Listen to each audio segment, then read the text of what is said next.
At 3 in the morning, I walked in on my 20 years older husband and his pregnant mistress in my bed. I decided on the spot. Divorce, take the kids, walk away with nothing. Adeline, without me you're nothing. Victor sneered and waved a folder of share transfer agreements. The company is mine, and so are the children. The subordinate I trusted most, Julian, actually told me, I'm Victor's younger brother. My 8-year-old son came home from Roosevelt with a bruised, swollen face, and my 5-year-old daughter was kidnapped straight out of the yard. Sign away everything or the girl dies. The kidnapper barked inside the derelict. Everyone thought I would surrender, including the shadow puppeteer who murdered my father. They didn't know I've spent 20 years waiting for one chance. Now it's my turn to make these animals pay. 3 a.m. I eased the master bedroom door open. The sight on the bed turned me to stone. My husband Victor was tangled with his secretary Brielle on the mattress I'd shared with him for 10 years. Motherf! The curse tore out of me. They snapped apart. Brielle shrieked and yanked the sheet over herself while Victor scrambled off the bed. Adeline, let me explain. Explain my ass. I raised my phone. Keep performing, lovebirds, it's all on voice memo. Brielle actually found her voice. Morgan, don't get excited, it's bad for the baby. Bad for the baby? You didn't think about bad for the baby while you were screwing my husband in my bed? I lunged to claw her face. Victor blocked me. Calm down. The kids are asleep. Come. I've swallowed this for 3 years. I shoved him away and jabbed a finger at her. This mistress parades through my house and you want calm? Brielle smiled, smug, poisonous. Morgan, I came tonight to share good news. She stroked her belly. I'm 3 months pregnant. My veins throbbed in my temples. Say that again. Victor's child. She stood up naked, swaggering. A boy. The Channing family finally has its 3rd-generation heir. Get the hell out. I snatched the bedside lamp and hurled it. She ducked. The lamp shattered against the wall. She stepped into her dress. Such temper. No wonder Victor hates coming home. Men prefer gentle women, not shrews. One more word and I'll scalp you. Mommy! I spun around. 5-year-old Luna stood in the doorway, eyes puffy with sleep. Fear clouded her big round eyes. Luna, Mommy and Daddy are talking. Go back to bed. I forced the words out, my voice shaking. Why is Auntie naked? Why are you fighting? She pointed at Brielle. Brielle crouched to my daughter's height. Sweetie, I'll be your new mommy soon. Your old mommy's too mean. Daddy doesn't like her anymore. Shut your filthy mouth. I snapped, diving at her. Victor yanked me back and slapped me across the face. Enough. Look at yourselves in front of the children. I held my cheek, stunned. 10 years of marriage, and he'd never raised a hand to me. Luna burst into sobs. Daddy, why did you hit Mommy? I don't want a new mommy. 8-year-old Phoenix appeared, fists clenched, eyes blazing. Dad, why are you sleeping with that woman? Brielle adjusted her dress, smirking. Because your mommy doesn't take care of Daddy, so someone else has to. You'll get a little brother soon. Won't that be fun? I don't want a brother. I want Mommy. Luna wailed louder. Downstairs, footsteps pounded. Adeline? What's all the shouting? My mother Eleanor rushed up, took one look, and her face went livid. Victor, you animal. She swung at him. He dodged. Mom, please, this is between adults. Adults? You adulterate in my daughter's bed and call it adult business. She turned on Brielle. Shameless tramp, out of my daughter's house. Brielle's laugh was ice. Quinn, I'm carrying the Channing heir. Sure you want me gone? Victor has already promised to marry me. Marry you. Mother's voice quivered with rage. A home-wrecking mistress thinks she can march through the front door. Times change, Quinn. We believe in free love now. Victor doesn't love your daughter. You can't chain him to a loveless life. I clutched my children, tears streaming. The family was finished. Victor spoke at last. Adeline, let's talk. Tomorrow I'll have my attorney file for divorce. Divorce? I gave a bitter laugh. I've been praying for that. Think carefully, he said, malice glittering. Without me you're nothing. I've been quietly buying shares of your little company. Divorce means you walk away with nothing. My breath froze. What shares? Brielle savored every syllable. Morgan, didn't you know? For 3 years Victor has acquired Sterling stock through proxies. He's your second-largest shareholder now. The room spun. I'd built Sterling with my own hands. How could Victor own any part of it? You're lying. He pulled a document pouch from the nightstand and flung it at me. See for yourself. My fingers trembled as I opened it. Share transfer agreements, every ultimate beneficiary listed as Victor. Impossible. Where did these shares come from? Bought them, of course. His grin was razor-thin. You thought your minority shareholders were loyal? Everyone has a price. I collapsed on the edge of the bed, hollowed out. 10 years of marriage, 5 of building sterling. Everything a mirage.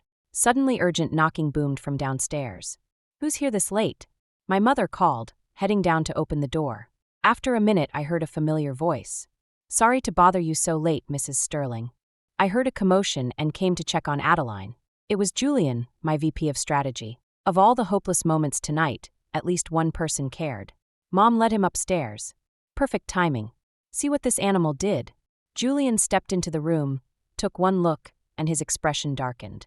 32, 6'1", he already commands respect at Sterling. Seeing me bullied, a flash of fury crossed his eyes. Sam, isn't this way over the line? Sleeping with another woman in your own home, making Adeline and the kids witness it. Did you ever consider their feelings? Julian, this is family business. None of yours. Victor shrugged his shirt on, as arrogant as ever. A salaried employee telling me what to do. I may be on payroll, but I still have a conscience. Julian came to me and gently squeezed my shoulder. Adeline, are you okay? I shook my head, fresh tears rolling. Julian, I never imagined. What do I do? Don't be afraid. I'm here. His gentle voice warmed me a little. Victor sneered. Think you're her savior, Julian? Let me tell you, Adeline's about to walk away with nothing. A monthly wage in the 5 digits. Can you support her and 2 kids? We'll find a way. Julian shot back. At least I'd never betray my family. Then Brielle chimed in, voice dripping acid. So you're Director Channing? Handsome, I'll give you that. But looks don't pay rent. Women don't stick with broke pretty boys. Julian glanced at her, disgust plain, and ignored the remark. Julian, look at these. I handed him the folder. Victor claims he owns Sterling shares. How could that be? He took the agreements, reading them line by line. The longer he read, the grimmer he looked. Adeline, these are legitimate. What? How can you be sure? He avoided my gaze. Because I handled these trades. The bedroom went stone silent. It felt as if every drop of blood in my veins froze. What did you say? Victor smirked. Tell her, Julian. Explain how you helped me. I stared at Julian, waiting for a denial. He kept his head down, refusing to look at me. Julian, say this isn't true. I grabbed his arm, nails digging in. Eyes squeezed shut, he murmured. Adeline, I'm sorry. My world imploded. Husband unfaithful, most trusted aide a traitor. Used by both men. Why? What did I do to you? My voice cracked. Victor's grin widened. Wonder why? Because he's my brother. What? I gaped at Julian. Half-brother. I planted him in your firm 3 years ago. Slowly Victor spelled it out. You think he actually loves you? He's just executing our plan. I stared at Julian, his fists shook, still lowered. Julian, look at me. I forced my rage down. Look me in the eye and say it. He lifted his head. Remorse flickered there, but colder than I'd ever seen. It's true. Soft, yet every syllable stabbed. From day one I approached you with an agenda. Brielle giggled wildly. Well, Morgan, now you know. You've been played by 2 men for 3 whole years. One in your bed, one in your heart. Ha! Blood roaring in my ears. I snatched the crystal vase and hurled it at Julian. He ducked. The vase shattered against the wall. Adeline, calm down. Mom caught my arm. Calm. I was their monkey for 3 years. You expect calm? Julian spoke again. There's something else I haven't told you. What now? Spit it out. Numbness spread through me. The baby Brielle's carrying isn't Victor's. Julian's laugh was harsh. It's mine. The words detonated. Everyone froze. Victor recovered first. What? Repeat that. Brielle's face blanched. Julian, shut up. Me lie. Julian mocked. Brielle, did you really think I'd keep your secret forever? Panicking, she cried. No, Victor, listen, the baby is yours. Victor seized her hair. You lying bitch. You tricked me? I didn't. Julian's making this up. He's jealous, trying to turn you against me. Lying. Julian raised his phone. Should I play the voice memo where you swear the child is mine and beg me to take responsibility? Brielle collapsed, sobbing. Victor, he forced me. He threatened to ruin me. Victor let go, dazed. Must sting wearing those horns. I gave a cold laugh. Feel that betrayal, Victor? Enjoy it. He spun toward me, snarling. Think you've won, Adeline? You've lost everything. I control Sterling, and I'm done with you. Even your lapdog turned on you. You're nothing now. Really? I wiped my tears. Then let's wait and see. Julian's voice dropped. Adeline, the game's just started. You think this ends here? What are you talking about? You'll find out tomorrow. His smile was ice. I've already arranged everything. Your company, your kids, your life. I'm moving every piece according to plan. The next morning, The instant I stepped off the elevator, I felt the air change.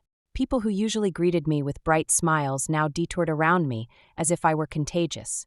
No one even met my eyes. My assistant, Jamie, hurried over. "Morgan, emergency board meeting at 10. Your position is on the agenda." "My position?" Julian rounded up a few big shareholders. "They want to reevaluate upper management." Jamie's face was a knot of apology and dread. My stomach dropped. Julian was finally moving against me. At 10 sharp, I walked into the boardroom. The major holders sat like jurors. Julian lounged at the head, victorious already. "Adeline, have a seat." He flicked 2 fingers toward the opposite chair, voice pitched for a subordinate. "Cut the theater, Julian." "What do you want?" "Holding a board meeting," he sneered. "As a shareholder, I have the right to propose new leadership." "With what stock?" He slid a folder across the mahogany. "My proof of ownership. 25%, plenty to be heard." I scanned the transfer agreements. Every seal was legitimate. "Where did you get these shares?" "Bought them, of course." His grin widened. "You know, the other investors are tired of your iron fist. They say you ignore counsel, ignore risk. When I offered a premium, they were delighted to sell."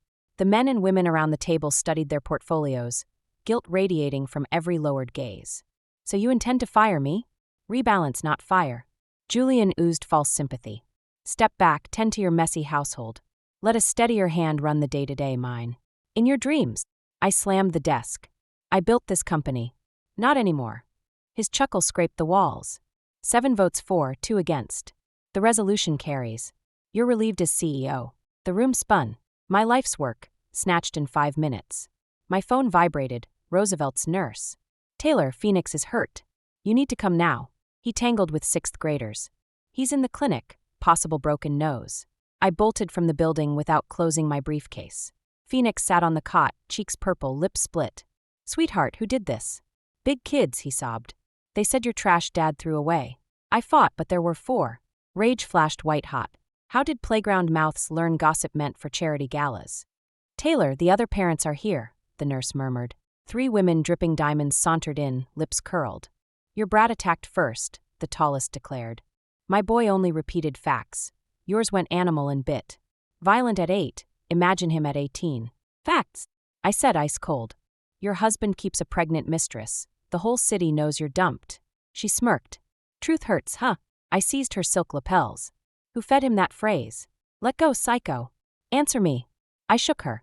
My phone rang again, this time the kindergarten. "Taylor, Luna's gone." My knees buckled. "Gone how?" "A woman at pickup claimed you'd sent her." "We released Luna. We just realized, oh God, we're calling the police." I swayed, clutching Phoenix, the world tilting off its axis. Daughter kidnapped, son battered, company stolen. Everything in ruins. An unknown number lit the screen. "Adeline, want your little girl back alive." "Who is this?" "Where's Luna?" "Relax, she's licking a strawberry cone. But she stays safe only if you follow orders." "What do you want?" "Tomorrow, 10 a.m., the derelict on South Pier." "Come alone." "No cops." "And if I refuse?" "You'll never see her again." The line died. I sank onto the clinic cot, Phoenix in my arms, and wept until my ribs ached. That night at the Sterling estate, Mom took one look and gasped. "Adeline, what happened? Where's Luna?" I poured out the entire saga between convulsive breaths. Her face turned the color of old parchment. "This isn't coincidence." She gripped my wrist. "Someone is executing a plan." "What plan?" "There are things I never told you." Eleanor exhaled slowly. 25 years ago, I was involved with Edward. I stared. "Edward? Victor's father?" "Right after your dad died, I was drowning, mortgages, grief, a toddler you." Edward offered a lifeline, then demanded my heart. Promised marriage, reneged. Claimed I was beneath the Channing name. Accused me of gold digging. I was pregnant. The stress brought on a miscarriage. The pieces clicked like loaded dice. "So my marriage to Victor was engineered by Edward," she whispered. "He swore to make amends, have his eldest son marry you. I thought it salvation. Instead, we walked into a snare." I laughed bitterly. "Mom, Julian, he's Edward's son too." "Likely." Edward kept mistresses scattered like chess pieces. Meaning Shirley could be Julian's mother. I felt my identity shred. Every move predicted, every love staged. Then who kidnapped Luna? "It's probably Julian's mother." My mother's face was grave. "If she's still alive." The next morning, I arrived at the derelict factory on the south side of town, right on time. No one had set foot here in years. Trash and weeds were everywhere. The instant I stepped through the gate, I saw a woman in her mid-50s seated on a chair inside. She was plainly dressed, but her eyes were sharp. "You're Adeline?" The woman looked me up and down. "Who are you? Where's my daughter?" "I'm Shirley, Julian's mother." The woman stood. "Your daughter's safe at my house." "What do you want?" "I want your lives in payment." Hatred filled Shirley's gaze. "The Sterling estate owes us. It's time to pay." "What could we possibly owe you?" "More than 20 years ago your mother stole my man and ruined my family." Shirley clenched her teeth. "Edward was supposed to marry me. But your mother broke us up and accused me of being after his money. That was my mother's doing. What's it got to do with me?" "Everything." Shirley spat. "You've enjoyed everything that should have been my son's. Edward's fortune, the Channing status, it should all be ours. So this is revenge." "More than revenge." Shirley gave a cold laugh. "I'm going to make the Sterlings pay in blood. Your mother killed my love, so I'll destroy everything you have." Just then Julian and Victor appeared. "Mom, that's enough." Julian looked at Shirley. "Children are innocent." "Innocent?" Shirley sneered. "When your mother destroyed me, did she think I was innocent?" Victor walked up to me. "Adeline, sign this and your daughter comes home." He produced a document surrendering every asset, company shares, real estate, everything. "And if I refuse, then your daughter never comes back," Shirley hissed. Outside, sirens wailed. "You called the police?" Victor's face changed. I smiled coldly. "Of course. Did you think I'd walk in here alone to die?" Officers burst in, a female lieutenant leading. "Nobody move, hands in the air." Shirley, Julian, and Victor were cuffed. "Casey, we've located your daughter. She's safe," the lieutenant said. "Jamie, where is she?" "With your mother. Acting on your tip, we found her fast. I had called the night before and mapped out the plan with Mom. She would find Luna while I stalled the kidnappers." As the bracelets closed around her wrists, Shirley glared. "Adeline, you think you've won?" "I'm not finished." "Bring it on," I answered, ice in my voice. While Julian was led away, he suddenly said, "Adeline, I really did love you." "Love?" I laughed. "You dare speak of love? I know you'll never forgive me, but not everything was my design." Julian held my gaze. "Someone else is pulling strings, someone worse than us." "What are you talking about?" "Watch out for Edward. He's the true mastermind.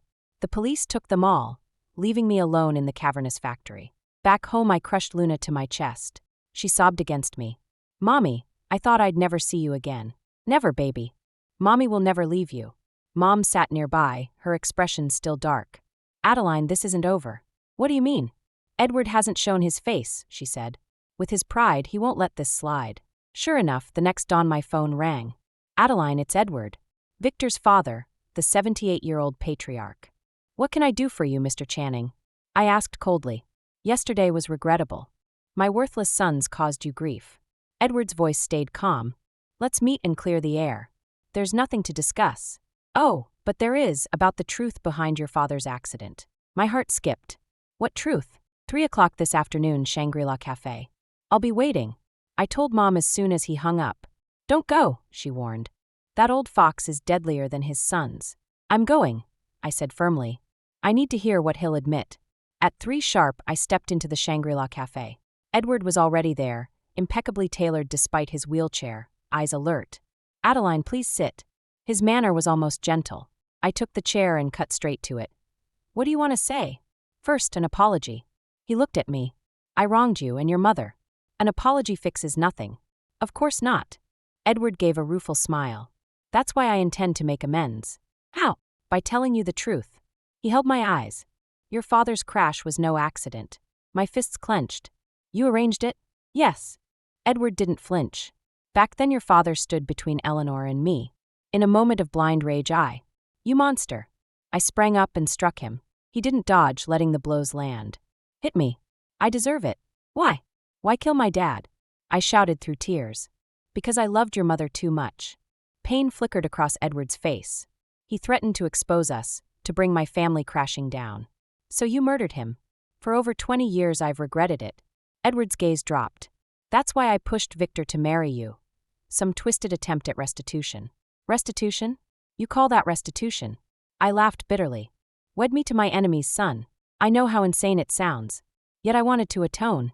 Edward drew a document from his coat. "Here's my last will and testament. Every last dollar is yours." I stared at the last will and testament. Every clause bequeathed the entire Channing fortune to me. What do you want? When I'm dead, I want to beg your father's forgiveness underground. Edward's voice was frail. Adeline, I know you hate me. But please don't hate Victor and Julian. They're victims too. Victims? I gave a cold laugh. They schemed together to deceive me. How does that make them victims?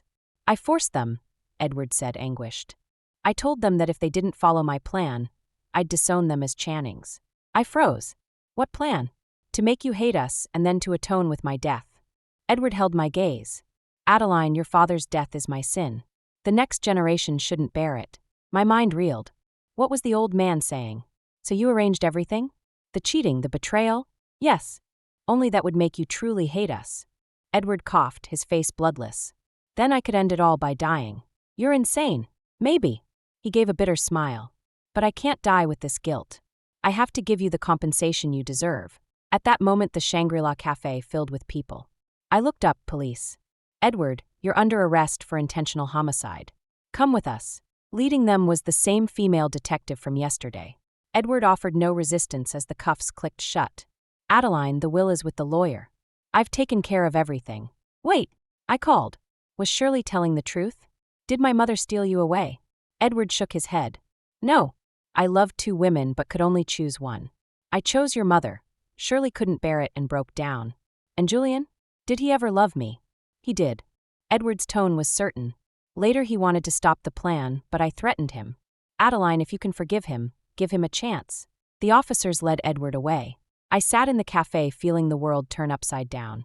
Every betrayal had been an old man's scheme to buy absolution. 6 months later the court tried Edward for murder. With witness testimony and physical evidence, he received life without parole. Victor got 5 years for kidnapping, Julian 3, Shirley 2.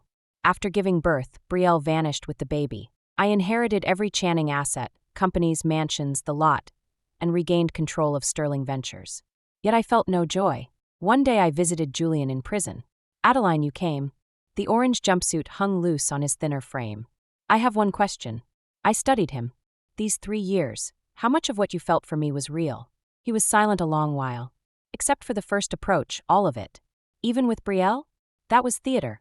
We needed Victor to believe we were allies. Julian's eyes met mine. The child isn't mine, it's her ex-boyfriend's. Then why claim it?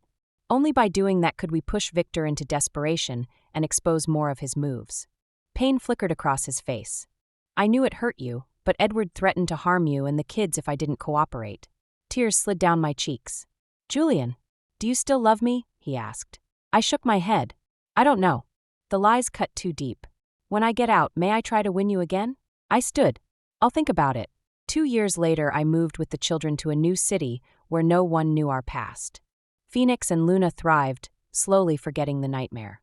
Sterling Ventures and the Channing properties prospered under my hand. Mom emerged from her own shadows and began living again. 3 years on, Julian was released. He didn't come to me. He took a job in another state. Yet every few months a package arrived for the kids, signed an uncle who cares. 5 years after that, I ran into him on a downtown street. Adeline. I stopped. The man who had once quickened my pulse looked calmer, older, steadier. Julian, how have you been? Good. You? Good too. I'm a director at a firm. He smiled. May I ask you something? Go ahead. Can you forgive me now? I gazed at him, scenes of the past flickering through my mind. The pain had dulled, leaving only complicated memories.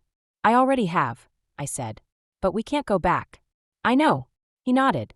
I just want you to know I'll always love you. If there's a next life, I want the chance to love you properly. Julian. No need to say anything. He cut me off gently. Seeing you happy is enough. He turned and walked away. I watched his retreating figure, emotions churning. Perhaps this was the best ending. Some loves once missed can't be reclaimed. I don't regret my choice. I fought back, reclaimed everything, and emerged free, scarred but free. I have healthy children, a thriving business, and hope for tomorrow. That is enough. Thank you for listening. On a scale of 1 to 10, how would you rate this story? If you enjoyed it, please like and share. We'd love to hear your thoughts in the comments, and don't forget to subscribe for more tales. See you next time.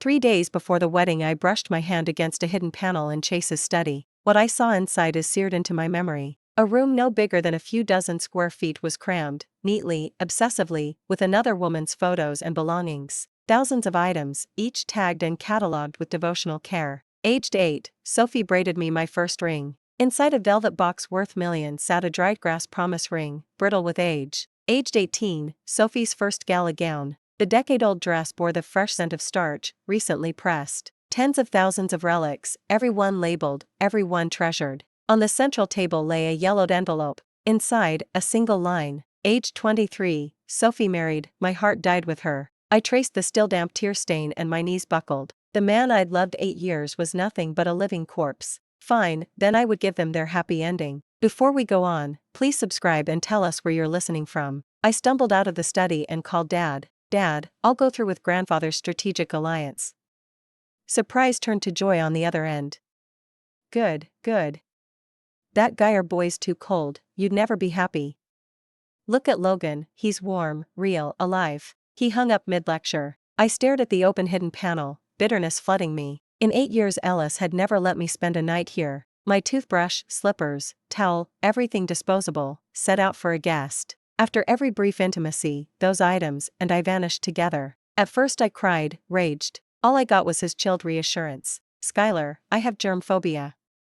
As long as you're in my heart, why torture us both? I invented excuses, maybe discretion, maybe marriage would fix it. I even blamed my body, my allure. His life was sterile, the fault had to be mine. Never once did I consider that the mistress of the house already existed. There was simply no room left for anyone else. Now I understood why he insisted on keeping our marital home in this old house. He meant to spend his life here with her while married to me. Thinking of that still wet tear on the letter and how Ellis had stayed in the study all last night, my stomach lurched. I ran to the bathroom and retched. My phone rang. Ellis sounded buoyant, almost breezy. Skylar, I can't make the gown fitting. My childhood friend Sophie is back, and there's a welcome party. In 8 years I had never heard that name from his lips. My mind detonated. When I didn't answer he lost patience. Skylar, take me with you. The words escaped before I could stop them. He hesitated. You hate those events. I exhaled slowly. Ellis, send me the location. Long silence, he clearly didn't want me there. Then a gentle female voice drifted over the line. Chase, don't be like that.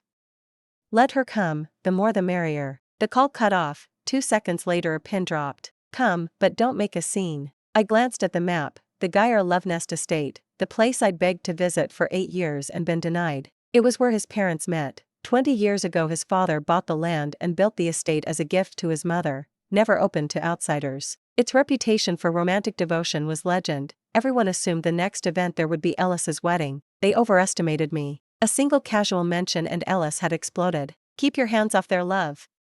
Know your place. Yet a simple welcome back for her merited a banquet there. My knuckles whitened around the phone. She had called him Chase, not Ellis. Needles pierced my heart as I realized. In every rare intimate moment he'd made me call him Chase, eyes closed. I thought it was preference. Afterward, the same name earned only his icy stare. Half an hour later Ellis's car idled in the drive. Even through the cracked window I heard his bright laughter. 8 years and I'd never heard it beside me. I approached. The passenger seat was taken. A soft voice greeted me. Skylar? Sorry for stealing your spot. Take it, I'll move. The door opened, but Ellis clamped her hand. Sophie, stay. He turned to me, eyes frosting over. Back seat. Then he smiled at her and eased the car into gear. An invisible fist clenched my heart. I swallowed and opened the rear door. A ball of fur launched at me, hissing. Sorry, Skylar, she's timid but harmless, Ellis said, producing a freeze-dried treat. Daddy's got a snack, Nina, don't be scared. The kitten nuzzled his fingers and ate, calming at once. Lightning struck my brain. Ellis was allergic. Once swore he loathed cats and their arrogance. Yet he doted on this one, gaze softer than any he'd ever aimed at me. Her name was Nina. My 8-year devotion felt like a punchline. The kitten, energized, began ricocheting around the back seat. It didn't take long before Ellis's car was clawed to shreds by Nina. Sophie, hearing the commotion from the back seat, patted Ellis on the shoulder. Chase, look, your little daughter's being naughty. Doesn't she remind you of yourself? Ellis angled his body slightly, then smiled with a tenderness that lit up his whole face. This was a custom order Ellis had placed overseas half a year ago, worth 7 figures. The day it arrived, my high heel had merely brushed the seat by accident, and Ellis had frowned. A grown woman who still doesn't know how to be careful. From now on, take your shoes off before you get in. I lowered my gaze to my now bare feet, then to the seat Nina had just shredded, and tears I could no longer hold back fell in heavy drops. So my place in his heart was far beneath the cat curled in her arms. My phone rang at the worst possible moment. Seeing Dad's number, I hesitated a long time before answering. Skylar, Logan's over the moon that you said yes. He insists on a wedding right away, so your father and Uncle York have set it for 3 days from now. How does that sound? Okay. Afraid Dad would sense something wrong, I answered quickly and hung up. Ellis, who'd been chatting with Sophie the whole time, glanced at me in the rearview mirror. What's set for 3 days? Sounded like your father. Wedding details, must have been someone else. You misheard. My words froze the laughter in the car to silence. Sophie's smile vanished, she turned to the window and said nothing. Ellis's eyes filled with heartache as he looked at her, then he slammed on the brakes. Twisting around, he erupted at me. Skylar, is our marriage something to brag about? Must you announce it everywhere we go? It's nothing but a meaningless business merger. The moment he finished, his voice switched to a velvet softness. He sighed, gaze on Sophie. Sophie. Slowly she turned to him, and in that look they traded a decade of longing and grievance. A few seconds later Sophie faced me. Skylar, I wish you happiness. As the words left her lips, tears shimmered in Ellis's eyes. What a pair of star-crossed lovers. Soon, very soon, I would return this half-alive man to her. I lifted my eyes to Sophie. Thank you. The instant I spoke, Ellis stomped on the brake again. I lurched forward and slammed my head into the seat in front. The world spun. His icy voice rang beside my ear. Skylar, no one would mistake you for a mute if you just kept quiet. After that, no one said another word. When we finally stopped, I realized the blow had opened a gash on my forehead. My heart had gone numb, I hadn't even felt the pain. Ellis busied himself helping Sophie and Nina out, never noticing the blood trailing from my hairline to the corner of my mouth. I'm going to the restroom, I'll find you in a minute. I walked off alone. Ellis didn't bother to lift his head, let alone answer. In the mirror I saw the cut, half a finger long, nearly an inch deep. Worried about infection, I slapped on a band-aid and let my hair fall to hide half my face. Probably because of that, Ellis, cozied up to Sophie in the booth, didn't spot me when I slipped into the private room. A friend beside them teased, Sophie, did you know Ellis stayed 8 years with that woman only because she could cook stuffed bell pepper classic exactly the way you do? The wine glass I'd just been handed shattered on the floor. 8 years. Every single time I showed up at Ellis's place he'd asked for that dish. Only while eating it would he grant me a scrap of gentleness in his eyes. I'd thought my cooking had tethered his heart. I'd never imagined. Every kindness he'd shown me in those 8 years had been borrowed from another woman. The crash of glass hushed the laughing crowd. The friend who'd spoken recognized me and shot up, pale, trying to explain. Sophie, don't take it seriously, just kidding among friends. He jabbed Ellis in the ribs. Ellis, Skylar's here, go see if she's hurt. Ellis's arm stayed locked around Sophie's waist. His face was flushed, he'd clearly drunk a lot. He raised his eyes, emptied his glass over my head, and snarled, Skylar.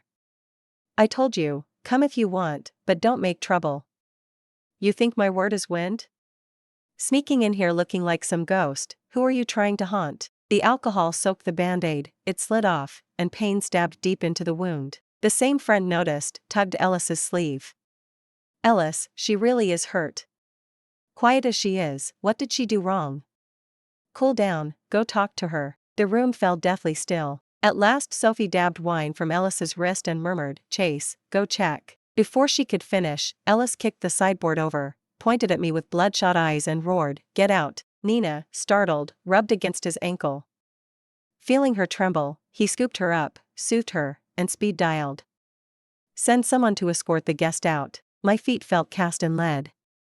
I stumbled out, and as the door swung shut I saw Ellis toss back an allergy pill, then Sophie lean in and kiss him with a smile. Back home I bolted straight to the bathroom, scrubbing madly at the stench of the day, cat, car leather, club smoke, everything disgusted me. Sleep never came. Just after dawn Sophie posted a live photo, her fingers trailing down a man's bare back. 10 years, and I didn't lose you after all. 2,000 nights, and I had never touched Ellis like that. Whenever I tried, distance was all I got. At sunrise Ellis called, voice languid with satisfaction. Skylar, I was drunk last night, don't mind me. With the wedding so close you'll have your hands full.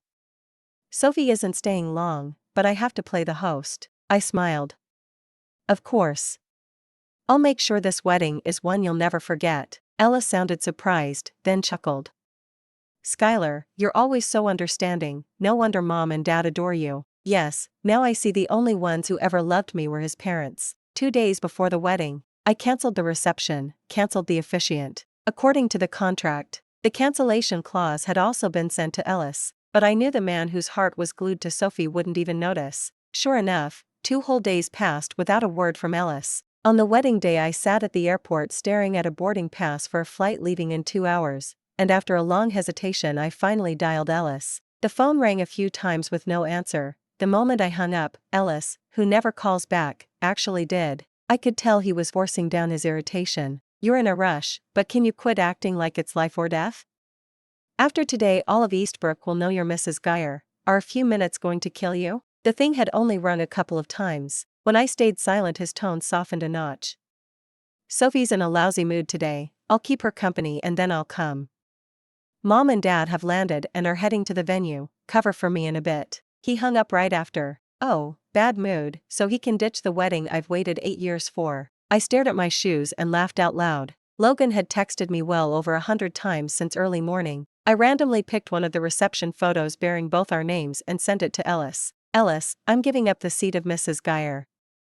Be happy together. Then I blocked Ellis's number and left without looking back. All the way to Seaport I scrolled through 8 years of chat history between Ellis and me. His messages were pitifully few. Opening the album, every shot of him showed only the backside captured. 8 years, and we never had a single photo together. Countless times I nearly pulled Ellis out of the blacklist, but each time the urge had I pinched myself hard. More than 2,000 nights, loving him had seeped into my marrow, grown into my flesh like my own skin. Tearing it away hurts, of course it does, but a sharp pain now beats a lifetime of bitterness. Luckily, my deal with Logan is only a strategic alliance. That spares me some guilt toward the man who is at once familiar and strange. Logan is the youngest grandson of grandfather's sworn brother from the York family, raised from birth under a waterfall of love. Dad says the kid arrived as the brightest boy in all Seaport, spirited and mischievous from day one, with his own flair for business. Apart from his stubborn refusal to date, he has practically no flaws. Yet I've lost all trust in men. Back when Ellis's parents first pitched him to me they sounded the same. Skylar, don't worry,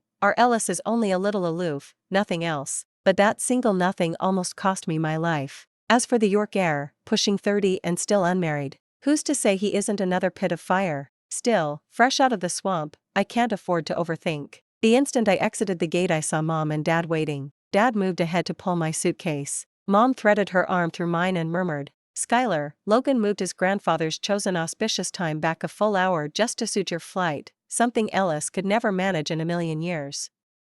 Trust us, Logan's a good kid. I merely smiled at her without replying. The reception hall was packed. I spotted Logan the moment I stepped in. He looked nothing like the boy I remembered. His tailored suit stretched his frame even taller. The sleeves casually rolled to mid-forearm lending ease to the formal scene. His face bright with laughter as he worked the crowd of elders like a fish in water. Truly, he and Ellis are polar opposites. Logan, look who's here. Logan's grandpa noticed me first and waved him over. Mid-handshake, Logan spun around, curved a grin and laughed aloud.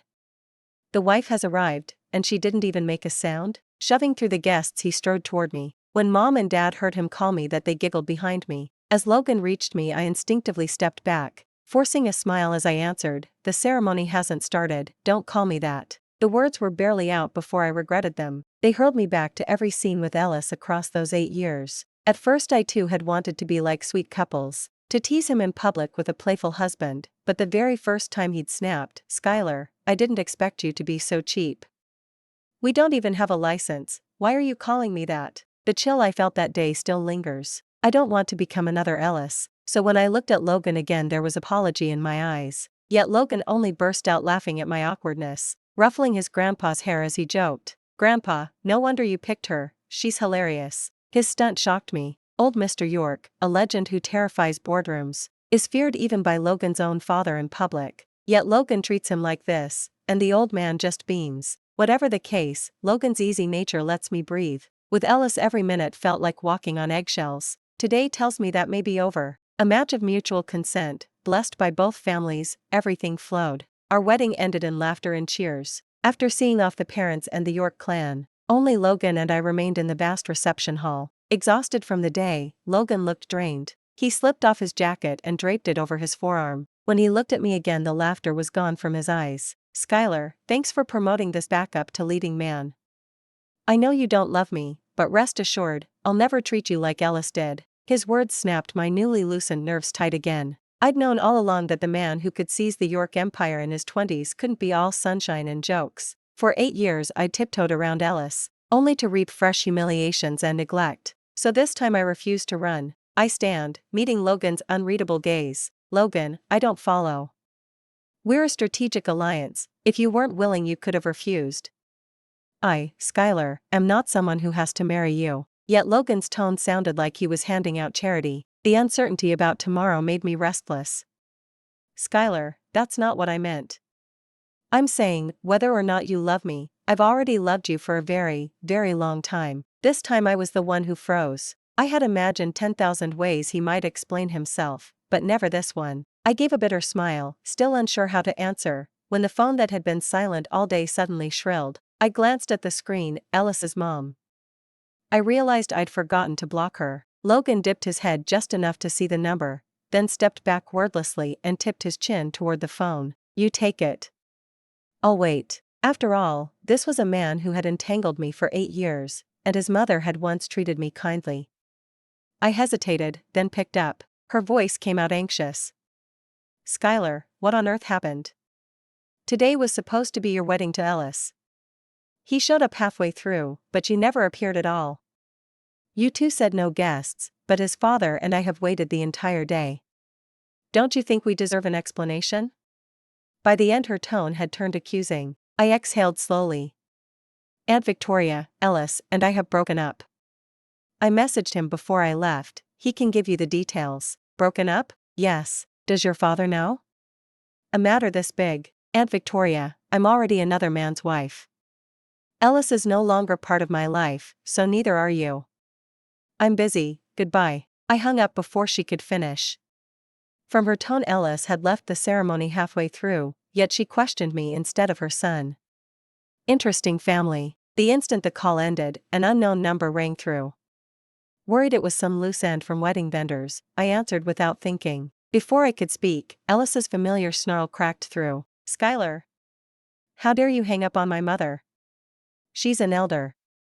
Don't you have any upbringing at all?" So he had been listening while she called. Logan kept fiddling with his phone, but his full attention was clearly on me. This was a strategic alliance, and I didn't want him labeling me a shrew on day one, so I swallowed my anger. "Ellis, there's nothing left for your mother and me to discuss. The relationship was between you and me. I already told you it was over. While I was canceling every wedding detail, each vendor messaged you as well. Your own indifference created today's embarrassment. Don't blame me. And I do have upbringing, it's you who lacks class." In 8 years I had never spoken to Ellis like this. He went silent on the other end for several beats before he finally blustered. "Fine, we'll park that for now. What did you mean telling my mother you're now someone else's wife?" "The literal meaning." "Nice move, Skylar. You run out on our wedding and land another man in one day? You've been cheating, haven't you?" "Who is he?" Ellis was practically shouting. Even with the volume at minimum, Logan heard every word. He lifted an eyebrow and grinned. That smile dissolved every shred of composure I'd just rebuilt. Ellis kept raving. "Skylar, answer me. Who the hell is that man?" "It's none of your..." "It's me, Logan." Before I could finish, Logan plucked the phone from my hand. His voice turned glacial, his expression deadly serious. Ellis clearly hadn't expected that name. After a stunned pause he said nothing and simply cut the call. Logan arched an eyebrow and returned the phone. "Skylar, your taste in men is awful. He clucks louder than the old hen in my grandfather's yard." The absurd image punctured my tangle of feelings. I burst out laughing. Now that you mention it, the resemblance is uncanny. We both knew why the cocky Ellis had folded the second Logan spoke. The social gulf between the Geyer and York dynasties is Grand Canyon wide. The Geyers clawed their way up only in Ellis's father's generation, while York businesses have thrived for a century. Last year I'd overheard Ellis grumble, "That York heir really puts on airs. My father, his elder, has been trying to schedule one lousy meeting for 6 months and still can't get on his calendar." The arrogance, no wonder he'd fled the call. he'd outed his own inferiority complex. "Skylar, you still haven't answered what I said earlier." Logan's voice pulled me out of my thoughts. I did answer. I said the hen comparison is spot on. I started walking. He caught my wrist from behind. "You know that's not the line I meant." My heart sank like lead, pressing the air from my lungs. I didn't know how to reply. Ellis had never spoken to me this way, so I'd never learned the script for responding to a blunt declaration of love. After a long moment I half turned. "I understand, Logan. I don't love you now, but I'll work hard to let myself love you later." I swear every word was true. My capacity for love had burned out on Ellis. I couldn't magically reboot like some perpetual motion machine. But the latter half was equally sincere. The man behind me would share my life. I knew too well how bitter loveless days could be. Avery, I didn't want him to hurt, and I didn't want to hurt either. So I would find a way. Logan stayed silent for a long beat, then exhaled a low, heavy sigh. "That's okay, Skylar. I'll wait." "Still, thank you." His answer loosened the knot in my chest. I knew he had heard me. Married life proved far easier than I'd feared. I had dreaded endless one-on-one time with Logan, exactly the scenario that made me twitch. But I needn't have worried. Taylor, Logan's schedule was so packed I could go whole days without seeing him. Paparazzi probably caught more glimpses. A steady stream of texts arrived, true, but texts weren't face-to-face, and that suited me just fine. Dad also started nudging me to take over the family business. I'm the Winton family's only daughter. After finally heeding Mom and Dad and moving back to Seaport, Dad's smile hasn't left his face once. Wonderful. Now I can finally relax about you, and about handing the company to you. Dad's old, it's time to retire. So, little by little, I got busy too. One drizzly afternoon I just stepped out of Dad's office when Logan rang. He was trying to sound upbeat, but exhaustion leaked through. "Wife, we've gone 60+ hours without seeing each other. I miss you. Come keep me company somewhere, okay?" "Okay, drop me the pin and I'll come." At first I wasn't used to Logan's sticky sweet talk, but after living side by side these past weeks I'd learned to volley it right back. Only then did I realize that, between back-to-back meetings, hearing him say those things really does sand down the irritation and fatigue. No way I'm letting my wife tire herself. I'm already downstairs. I walked to the end of the corridor and looked down. Sure enough, Logan's car was waiting. He was leaning against it, grinning as he slipped a cigarette to the security guard. This is one thing about Logan I outright admire. The man never acts as if he's even half a notch above anyone else. Within days, the stone-faced head of Winton Tower Security, still clueless about who Logan actually was, had adopted him as a kid brother, letting him glide in and out of the building like it was his own living room. I actually called Dad and made security hold a meeting about it. The lapse was ridiculous, but when Dad heard, he laughed until he couldn't straighten his back, praising nonstop. "That boy's character is solid." Old Mr. York raised him right. "Skylar?" Logan's voice floated up when I stayed silent too long. "Coming, smoke less. That kid downstairs is only 20, don't corrupt him." The moment the words left my lips I startled myself. First time I'd ever policed Logan's habits, and it slid out so naturally. The instant I said it I regretted it. Had it been Ellis, he'd have blown up. "Yes, ma'am, my lady wife." My unease didn't last. Logan's thrilled answer settled me right back. Honestly, being with Logan is just effortless. Downstairs I caught sight of the half-cigarette Logan had ground beneath his shoe. I'd only tossed out a casual remark, yet he'd taken it to heart. The young guard hurried over, picked up the butt, and clapped Logan's shoulder in goodbye. Logan tossed him the half-full pack. "My wife says no smoking. Here, take it, and go easy, you're only 20, still a kid." He draped an arm around me and steered me into the car. Studying his profile, curiosity bubbled up. I finally caved and asked, "What were you and that guy gabbing about down there? You looked like old pals." "His mom came to the city for treatment and couldn't get an appointment. I pulled some strings." "He tells you his mom's sick?" "Yep.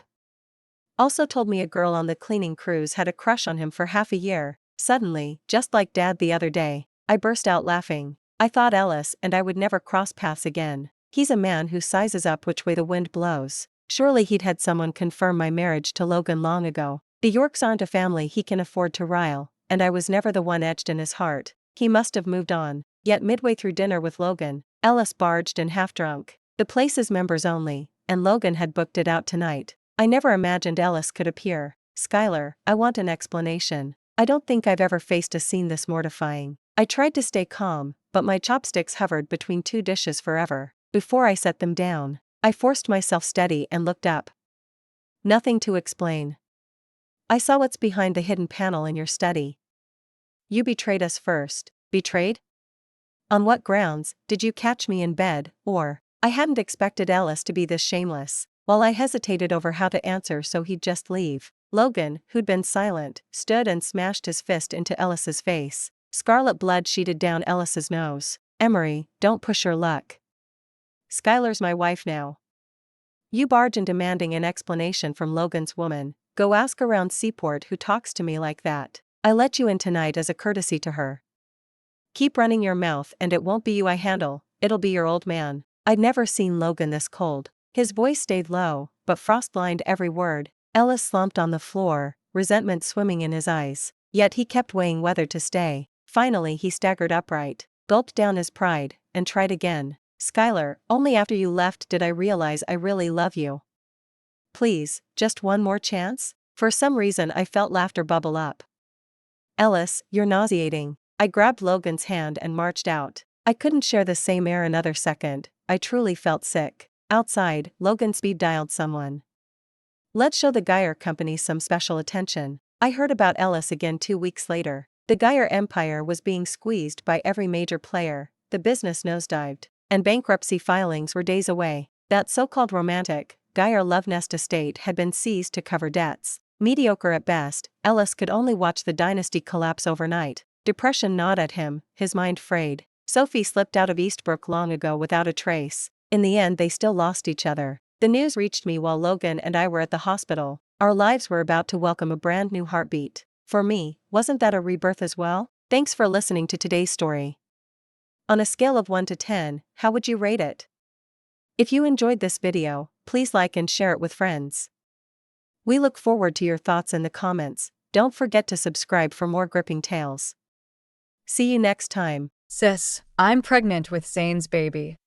At our engagement banquet, my fiancé had his arm around the girl who just dry heaved, forcing me to step aside so the worthy couple could take center stage. The entire ballroom waited for me to become a laughingstock. Instead, I spun around and kissed the living devil seated at the head table, the crown prince of Wall Street, my ex-fiancé's uncle, Adrian. I hooked a finger through his silk tie, eyes glinting. Adrian, dare you marry me? He crushed the cigarette between his fingers, madness swirling in his gaze. You asked for it. The crystal chandelier inside the Peninsula Ballroom stabbed splinters of light into my eyes. The officiant lifted the mic, voice cracking the speakers. Serena, do you take Zane to be your lawful husband, for richer or for poorer? Ugh. A wretch cut him off. The carved double doors burst open. Luna bent at the waist, clutching her chest, retching onto the red carpet. She wore a wedding dress, lace dulled gray, hem sagging, clearly a clearance rack knockoff. Next to my haute couture gown, sewn by a French atelier over 6 months, she looked like an extra who'd wandered onto the wrong set. Zane's hand had been resting lightly on my waist. The instant the doors opened, he jerked away as if electrocuted. Before I could draw breath, he leapt off the dais and scooped Luna into his arms, the movement rehearsed 100 times. Luna collapsed against him, face bloodless, tears trembling on her lashes, fingers hooked through his cufflinks. Zane looked back at me, brows knotted in accusation. Serena, we can talk later. Luna's weak. She can't handle drafts. Stop being so aggressive. I stood on the stage, lily of the valley bouquet flown in this morning still clutched in my fist. Aggressive? Since the doors opened, I hadn't even uttered a punctuation mark. Below, the guests who'd been toasting 100 years of bliss were now a seething swarm. Isn't that Zane's foster sister? That reaction. She's knocked up, right? The Vance heiress just lost every shred of face. I ignored the chatter, gaze slicing over their heads to the head table. A man sat dead center. While the room imploded, he remained unruffled, thumbs slowly rolling dark wooden beads, eyelids lowered, as if this circus didn't merit a pause. The true sovereign of the Vance dynasty, Adrian. Luna clawed Zane's sleeve, Voice kitten weak yet perfectly audible. Zane, don't blame sis. It's my fault. I shouldn't have come. But the baby… At that, Zane's last hesitation disintegrated. He lifted his eyes to me, pitching his plea in the noble key of sacrifice. Serena, the press is here. A scandal will crater the Vance name. Let's call off the ceremony first. The child is innocent, and I have to own up. 7 years together. You're the sensible one. Go home for now. I'll make it up to you later. I stared at him. This was the man I'd loved for 7 years, weaponizing family honor and my sensibility against me. My heart felt clenched, numb, then ice cold. I didn't cry or rage. I raised my right hand and touched the pink diamond solitaire on my left ring finger. The band was tight. I twisted twice before it slid free. Zane exhaled in relief, palm automatically lifting to receive it. Good girl. I glanced at his outstretched hand and smiled thinly. Instead of handing him the ring, I lifted my train, 10-centimeter heels clicking as I crossed to the half pyramid of champagne flutes. Under every frozen stare, I opened my fingers. A crystal ping. The diamond sank into the top glass, champagne splashing like a tiny geyser. Then I flattened my palm against the base and shoved. Crash. Hundreds of flutes avalanched. Golden torrent mixed with glass hail drenched the pair below. Champagne sheeted down Zane's slicked back hair, mascara bleeding down Luna's cheeks. Her cheap satin went transparent, black lace underwear on lurid display. 2 soaked clowns. Luna shrieked, burrowing into Zane. He swiped his face, eyes bulging. Serena, have you lost it? I dusted off my hands beside the wreckage. This plunk is swill, I said, voice low but carrying. Unworthy of me. Pivoting, I ignored his technicolor fury and locked eyes on the man's still rolling ebony beads. Adrian's fingers stilled at last. He lifted his gaze. Obsidian pupils pinned me through the chaos. The hall was so silent I heard champagne dripping off tablecloths. Tick, tick, tick. I kicked aside a shard of crystal, lifted my train, and walked straight for the head table. Each heel strike cracked against marble like a judge's gavel. The closer I came, the heavier the air. Vance elders clutched their glasses, too petrified to budge. Zane, spotting my trajectory, screeched, Serena, that's the patriarchal table. Get back here. I didn't break stride. At the center, Adrian lounged in a tailored black suit, shirt buttoned to the throat, ascetic, glacial. A crystal ashtray beside him cradled a half-lit cigarette. I stopped in front of him, palms settling on the cool leather back of his chair. The scent of sandalwood and strong tobacco curled into my lungs. Then, with every gaze in the room glued on us, I sat sideways on his lap. His muscles turned to iron beneath me. Silence congealed. Adrian's eyes, blacker than midnight, dropped to my hand on his shoulder. His prayer beads pressed cold against my spine. I wound his perfect Windsor knot around my finger, forcing his head to tilt. My lips grazed his ear. Adrian, I murmured, I hear the family is hounding you for a bride. Rather than some stranger, pick someone who knows the terrain. Behind me a fork clattered to the floor. Zane's face went pistachio green. Serena, that's Adrian, get down this instant. Adrian ignored him. Sliding the beads onto his wrist, he lifted the half-smoked cigarette and stubbed it out with deliberate force, ash snowing into crystal.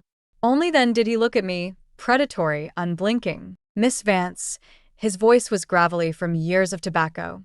Sure? Once loosed, this arrow doesn't return. I tightened my fist in his tie, felt his pulse jump against my knuckles. Never looking back, the moment the words left my lips, the world tilted. He stood with me cradled in his arms. The hall gawked mute. Even Zane's protests died in his throat. He didn't dare step forward. Outside, the black Maybach with the license plate NYC 88888 idled like a panther. The chauffeur popped the rear door. Adrian slid me onto the leather and climbed in after, his long legs crowding the cabin. The door slammed. The privacy partition buzzed up, sealing us inside a moving vault. Sandalwood and tobacco thick in the air. Adrenaline retreating, my palms slicked with sweat. No backing down now. I edged toward the door, My fingers brushed the handle. Locked, he said quietly. An iron arm banded my waist and hauled me back. I slammed against him, hands splayed on a chest like armored plate, fever hot. He caged me between seat and torso, the prayer beads branding my lower back like chilled steel. Your courage on stage was impressive, he murmured, nose brushing mine. Used me, and now you run? He smoothed a stray strand behind my ear. The featherlight scrape over my lobe sent a shiver through me. Serena, he said, Vance gates open easily, exit not so much. I swallowed. I'm proposing cooperation. Mutual benefit. He gave a ghost of a laugh. Zero warmth. I don't lack partners. I lack an obedient, Mrs. Got your documents. I nodded. Zane had scheduled a courthouse dash after the banquet. My passport and papers were in my clutch. Now our transactions collateral. Good. He rapped on the partition. City Hall, VIP lane. Half an hour later, inside a deserted municipal office, the clerk's hand trembled under Adrian's arctic stare. Closer, please, she squeaked for the photo. I left a sliver of air between us. He hooked an arm around my shoulders and yanked me to his side. Click. In the picture, his expression is detached, mine pinched, resembling hostile negotiators, not newlyweds. We signed the declaration. Adrian's pen moved first. Having second thoughts? Exits on your right, he said. I visualized Zane shielding Luna, took the pen, and carved Serena so hard the nib tore the paper. Never. The metallic stamp fell, clack, like a coffin nail on 7 years and a guillotine on Zane's future. The clerk handed over 2 red booklets. Congratulations, wishing you 100 years. I stuffed them into my bag. Adrian studied his for a beat, then tucked them inside his jacket, closest to the heart. Back inside the car, the atmosphere shifted. I used to call him Adrian. Now I was his legal wife. My phone vibrated hysterically, Zane's name smothering the screen. Dozens of missed calls, 99 WhatsApp messages. I tapped the latest voice note. Zane's hysteria flooded the cabin. Serena, get your ass back here. Have you no shame? Flirting with my uncle? Do you even know what they're saying about you? That you're desperate trash. Apologize to Luna. Do it, and I'll let yesterday slide. Answer me. Adrian only spared you out of respect for me. Don't think you're special. Before I could block him, Adrian plucked the phone. Thumb hovering over the beads, he pressed record. Zane. That single word froze the chat indicator. Harassing your aunt at this hour? Are the family minds too boring? Need a new assignment in Africa? He hit send. 2 seconds later, the typing bubble vanished. Zane never spoke again. The car glided onto unfamiliar roads, retro street lamps, landscaped wilderness. I recognized the route. Not to my townhouse, not to the Vance Manor, but to the family forbidden ground, Cedarhurst Manor. Eyes still shut. Adrian spoke. Mrs. Vance, tonight is our wedding night. Let's not let the idiot ruin it. My heart lurched. Zane had hit a steel wall, but it looked like I'd leapt straight into the tiger's den. The wrought iron gates yawned. The Maybach rolled along a cedar-lined drive, so quiet I heard gravel beneath the tires. Cedarhurst Manor, Adrian's private Long Island fortress. Before the engine died, Charles opened the door, impeccable in tailcoat, expression blank. Welcome home, sir, madam. He took my suitcase. My heel touched marble. Chill slithered up my leg. Since this is a paper marriage, which guest room is mine? I pulled the bolero tighter. Adrian strode ahead, thumb flicking ebony beads. Guest rooms aren't ready. You'll stay in the master suite. I stayed where I was. Charles stood beside me, head lowered, voice respectful but absolute. Madam, the master values quiet. The house is usually empty. Even the guest rooms are sealed. He led me up to the second floor. The master suite was huge, black, white, steel gray, chilly, and precise as a machine. The nightstand held nothing except a sandalwood macugio, the kind monks strike during chanting, exhaling ascetic cold. Make yourself at home. Charles set down my suitcase and closed the door behind him. I kicked off the heels that had tortured me all night and stepped barefoot onto the wool carpet. It had all happened too fast. I hadn't packed a change of clothes. I pushed open the left-hand door to the walk-in closet. Motion sensors flared, rows of lights snapping on. I froze, toes curling into the pile. Haute couture gowns and daywear hung in perfect formation. I flipped the collar of a silk nightgown, my favorite little atelier in London, and the size identical to the dress I wore. My fingertips trembled. I slid out the central glass drawer. Front and center lay a blue diamond necklace. The teardrop stone caught the light, cold and luminous. Tears of the abyss. 3 months ago, I had dog-eared the auction page in a magazine and circled the photo, thinking the designer must be lonely to chain a tear in metal. Now the chain was in my closet. The door opened behind me. Adrian had changed into a white shirt, 3 buttons undone, sleeves folded to the elbow, the hard lines of his forearms on display. His ebony rosary lay abandoned on the console, just inside. "Adrian," I said, pointing at the necklace and then at the racks, "you call this the Van Cess take care of details?" Even for an Apex dynasty, assembling this in 2 hours was impossible. He didn't look at the jewels. He moved to the tall cabinet, back to me, and unbuckled his belt. The metallic click cracked through the silence. "Mrs. Vance, in this house you accept. You don't ask." He turned. Light carved shadows into the hollows of his face. 1 step, and his height swallowed me. "I'm taking a shower," he said mildly, gaze flicking over me. "Care to join?" I grabbed the silk nightgown and locked myself in the bathroom instead. When I emerged, the bedroom's main lights were off, only a dim amber sconce glowing above the bed. Adrian reclined against the headboard, reading glasses silver at the corners, rosary back around his wrist, scholarly debauchery in human form. The bed was vast. I eased to the outermost edge, spine to him, muscles drawn bow taut. "Come here." His voice, rough and low, cut the dark. I clutched the duvet, pretending deafness. An iron band slid across my waist. He yanked me backward through the quilt and caged me against his chest. Heat poured through 2 thin layers of cotton, scorching my skin. He did nothing more than lie on his side, arm of vice, pinning me inside his orbit. Something hard pressed the small of my back, round, chilled, sandalwood-scented. The rosary. He'd showered and put it on again. "Don't move." His breath brushed my nape. Shivers scattered down my spine. "Didn't Zane ever teach you how a wife spends her wedding night?" The beads dug into my tailbone. His breathing stayed slow, steady, counting the frantic drum of my heart. I shut my eyes, a dying hair in a steel trap, the hunter tallying beats before the final bite. At dusk the next day, the Maybach with Beijing A88888 plates rolled to a stop outside the Vance Manor. Vermilion gates yawned open, stone lions snarling, 2 rows of staff at attention. Adrian stepped out, circled, and opened my door. My hand met his before my heel touched gravel. The rosary slipped to his wrist bones. He laced our fingers and drew me inside. Through the cloister we walked into the blazing great hall. A Wangwali round big enough for a war council dominated the room. At its head sat Theodore, hair snow-white, eyes closed, cane planted like a scepter. Zane occupied the chair to the patriarch's left. Luna swayed beside him in a loose white smock, face bloodless, hand protectively cradling a still flat belly. The chatter severed the instant we crossed the threshold. Zane's gaze flared, then slanted to Theodore as though newly armored.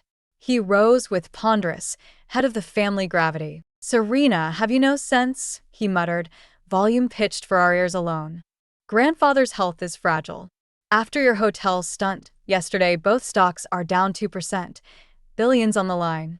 Apologize to Luna, and I'll bury the rest." Luna rose too, swaying, clutching the table, eyes rimmed red. "Sister, blame me, not Zane. I never meant to carry the Vance first grandchild. I'll do anything if only you'll forgive me." Together they had me pegged on a stake labeled selfish shrew. When I didn't move, triumph flickered across Zane's face. He reached to seize my arm. "Quit posturing, come here." His fingers never made contact. Adrian, in an carved yoke-back chair, lifted a Qing porcelain lid to blow steam from his tea. As Zane's hand shot forward, Adrian's wrist tilted, no more than brushing lint. The scalding cup slid along the polished wood, dropped. Crack! Porcelain burst across Zane's instep. Boiling liquid soaked leather and silk. Zane yelped, hopping like a speared cat. Silence fell like slate. Adrian set the orphaned lid down, wiped each finger with a linen square, voice conversational. Slippery hand. Zane's face turned liver-colored, sweat beading. Adrian, what the hell? Adrian crumpled the napkin, tossed it, and draped one arm across the back of my chair in explicit ownership. No manners, he said, tone flat, winter cold. Shouting in front of elders, laying hands on family. Did the Vance code go to the dogs? Zane's pulse pounded at his throat. She's my fiancé. And this, Adrian cut in, weighty gaze pinning him, is home. At home you observe hierarchy. He tapped the table for tea, enunciating 3 syllables. Say, auntie. Luna's chopsticks clattered. Zane gaped, disbelieving. Auntie? Her? We're engaged. Adrian. This is insane. So you do care how things sound. Theodore rumbled, eyes snapping open. Cain struck marble. Last night you humiliated your betrothed for some outside woman. This is your maturity. His gaze raked Luna. She shrank. Finally, he looked at Adrian's side. They've filed the license. She's family now. Zane, obey. In this house, Theodore is sky, but Adrian controls gravity. When both speak, stone obeys. Zane stood frozen, knuckles popping. I kept my spine aligned with Adrian's chair, smiling thinly. Seconds stripped. Adrian fingered a bead. Click, click. Metronome counting down Zane's resistance. Zane bent, spine rigid, voice gravel. Aunt Serena. 7 years of bottled bile evaporated through my pores. I stepped forward, offered a patronizing pat to his shoulder. Good nephew. Keep that bow neat. Seniority matters. The air left the room in a single huff. Zane's complexion ran the traffic light gamut. His hand shook. Adrian lifted a fresh cup, lid skating porcelain in a nerve-fraying tinkle. Luna's nails shredded her Hermes clutch. Scanning Zane's collapse, desperation sparked to her eyes. Ah, she folded, clutching her abdomen. Mascara-streaked tears welling. Zane, the baby he's kicking? I'm so scared. Zane grabbed her like a lifeboat. Was it the shock? Should I call? I sipped tea. 2 months and fetal kicks?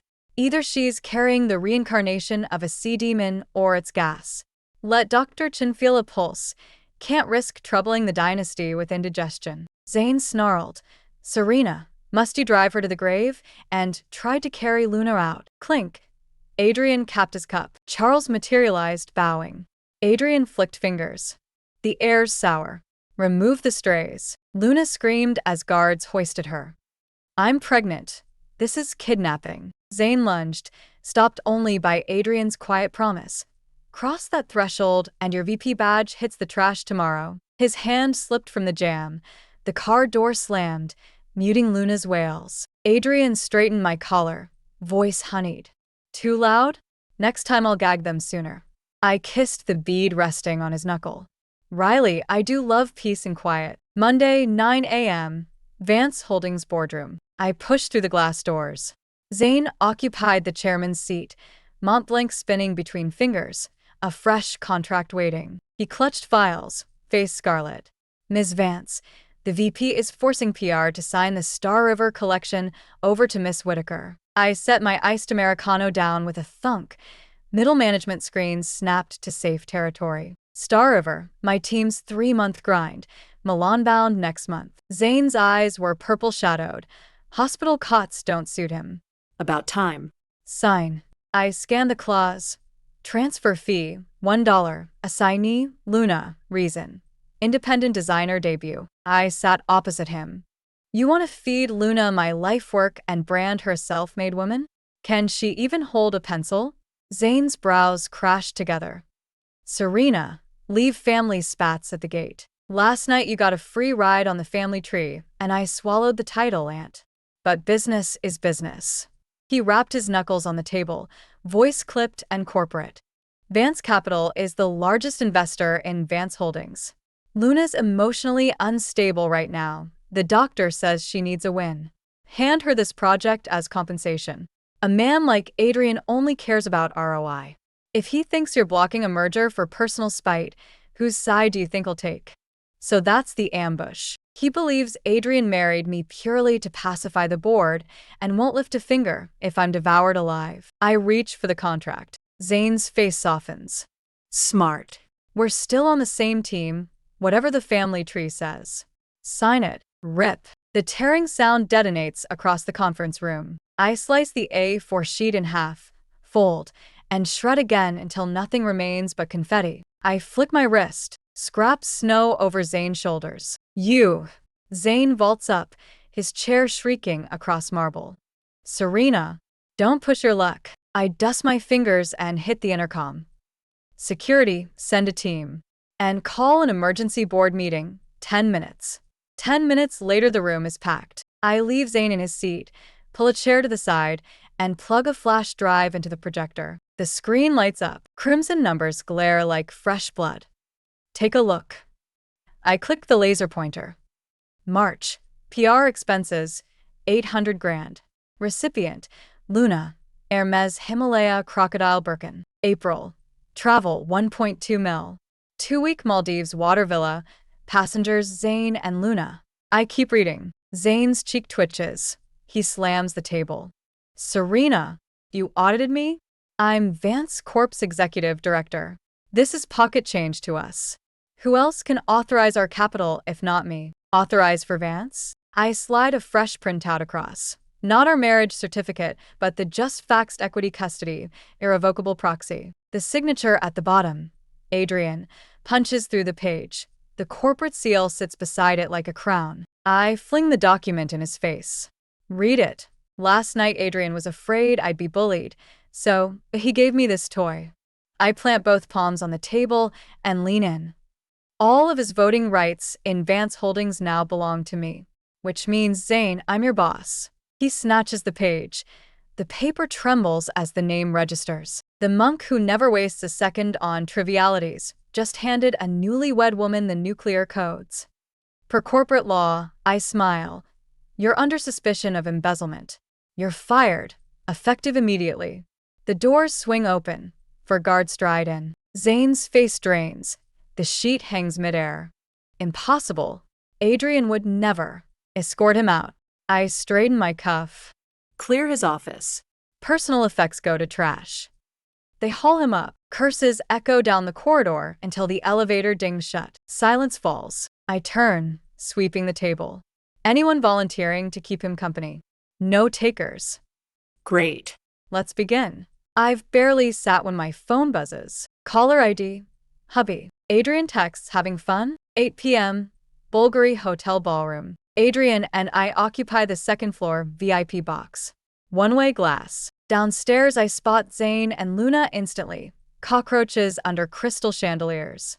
Hours ago I had them tossed from headquarters. Adrian even ordered Luna confined until delivery, yet here they cling together like cheap glue.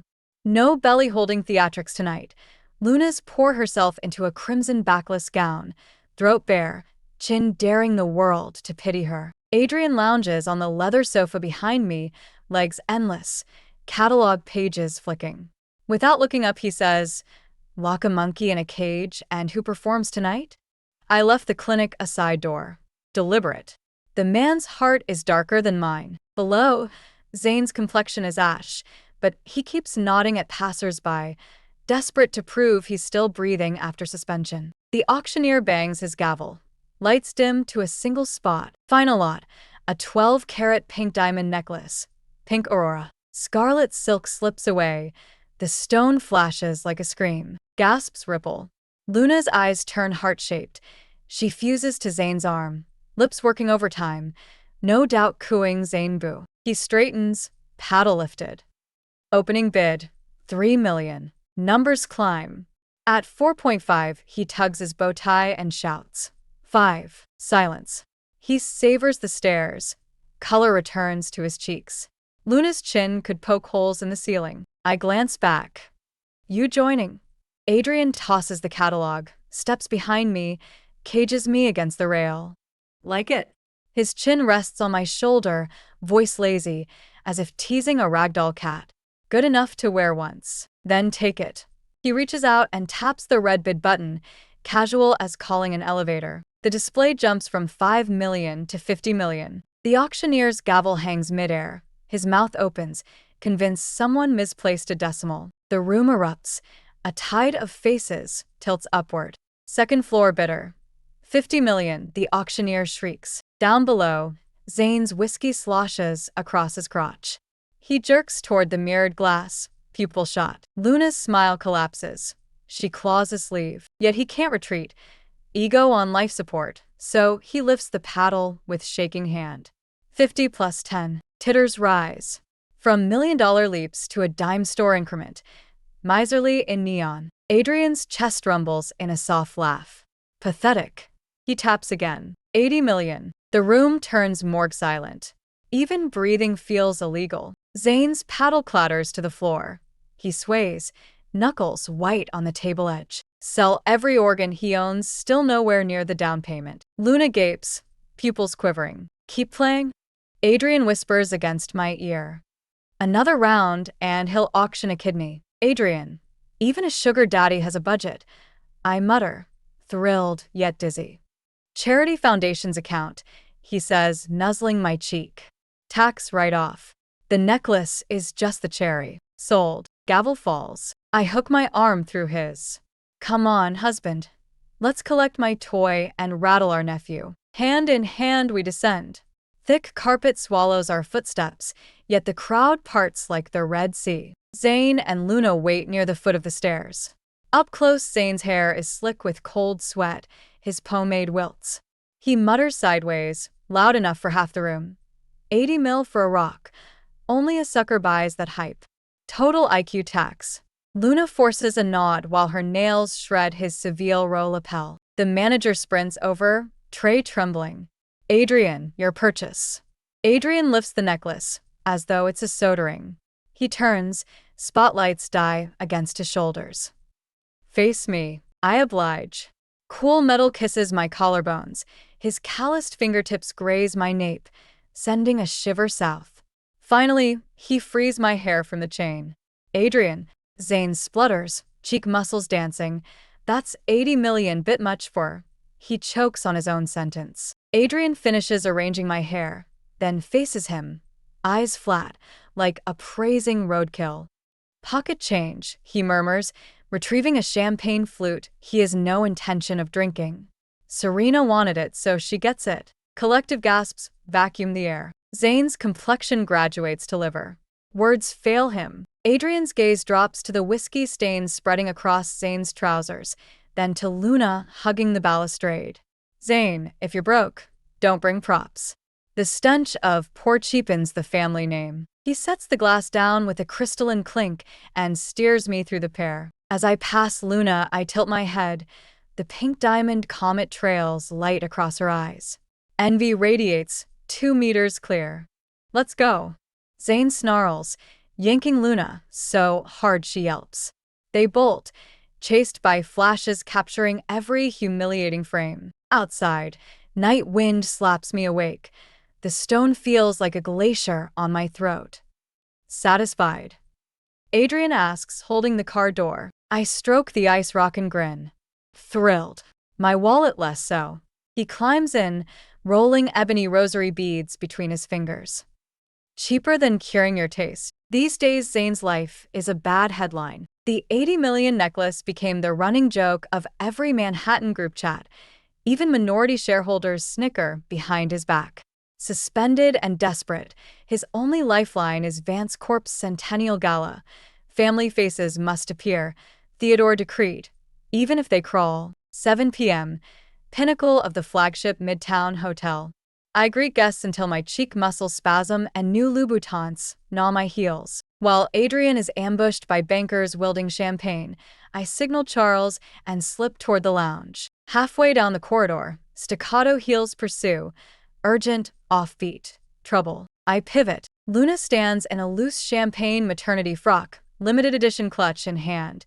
The same one Zane bought on the corporate card last month. Pancake makeup fails to mask the bruise-colored crescents under her eyes. Her, Mrs. Tycoon, dream is evidently insomnia-plagued. Where to, Annie? She blocks my path, voice syrupy toxic. I lean against marble, arms folded, gaze sliding from her face to the neat bump. Nowhere special, just hunting breathable air. Some corners reek. Her knuckles whiten on the strap. Don't gloat, Serena. You think marrying that fossil means victory? He'll never touch you, your window dressing. My brow arcs as I recall last night's acrobatics. My lower back still files a complaint. Worry about yourself. Word is Zane's plastic is frozen and you're crowdfunding prenatal vitamins. Time to wake up, Empress. The jab hits an organ. Luna's smile warps. She cups her belly, eyes flashing roulette wheel desperation. So what? Zane loves me. And this, she taps the bump, is Theodore's first great-grandson. The old man won't disown Zane. Once I deliver, you'll curtsy to me. Cheers. Enjoy the pregnancy, crown prince included. I turn to leave.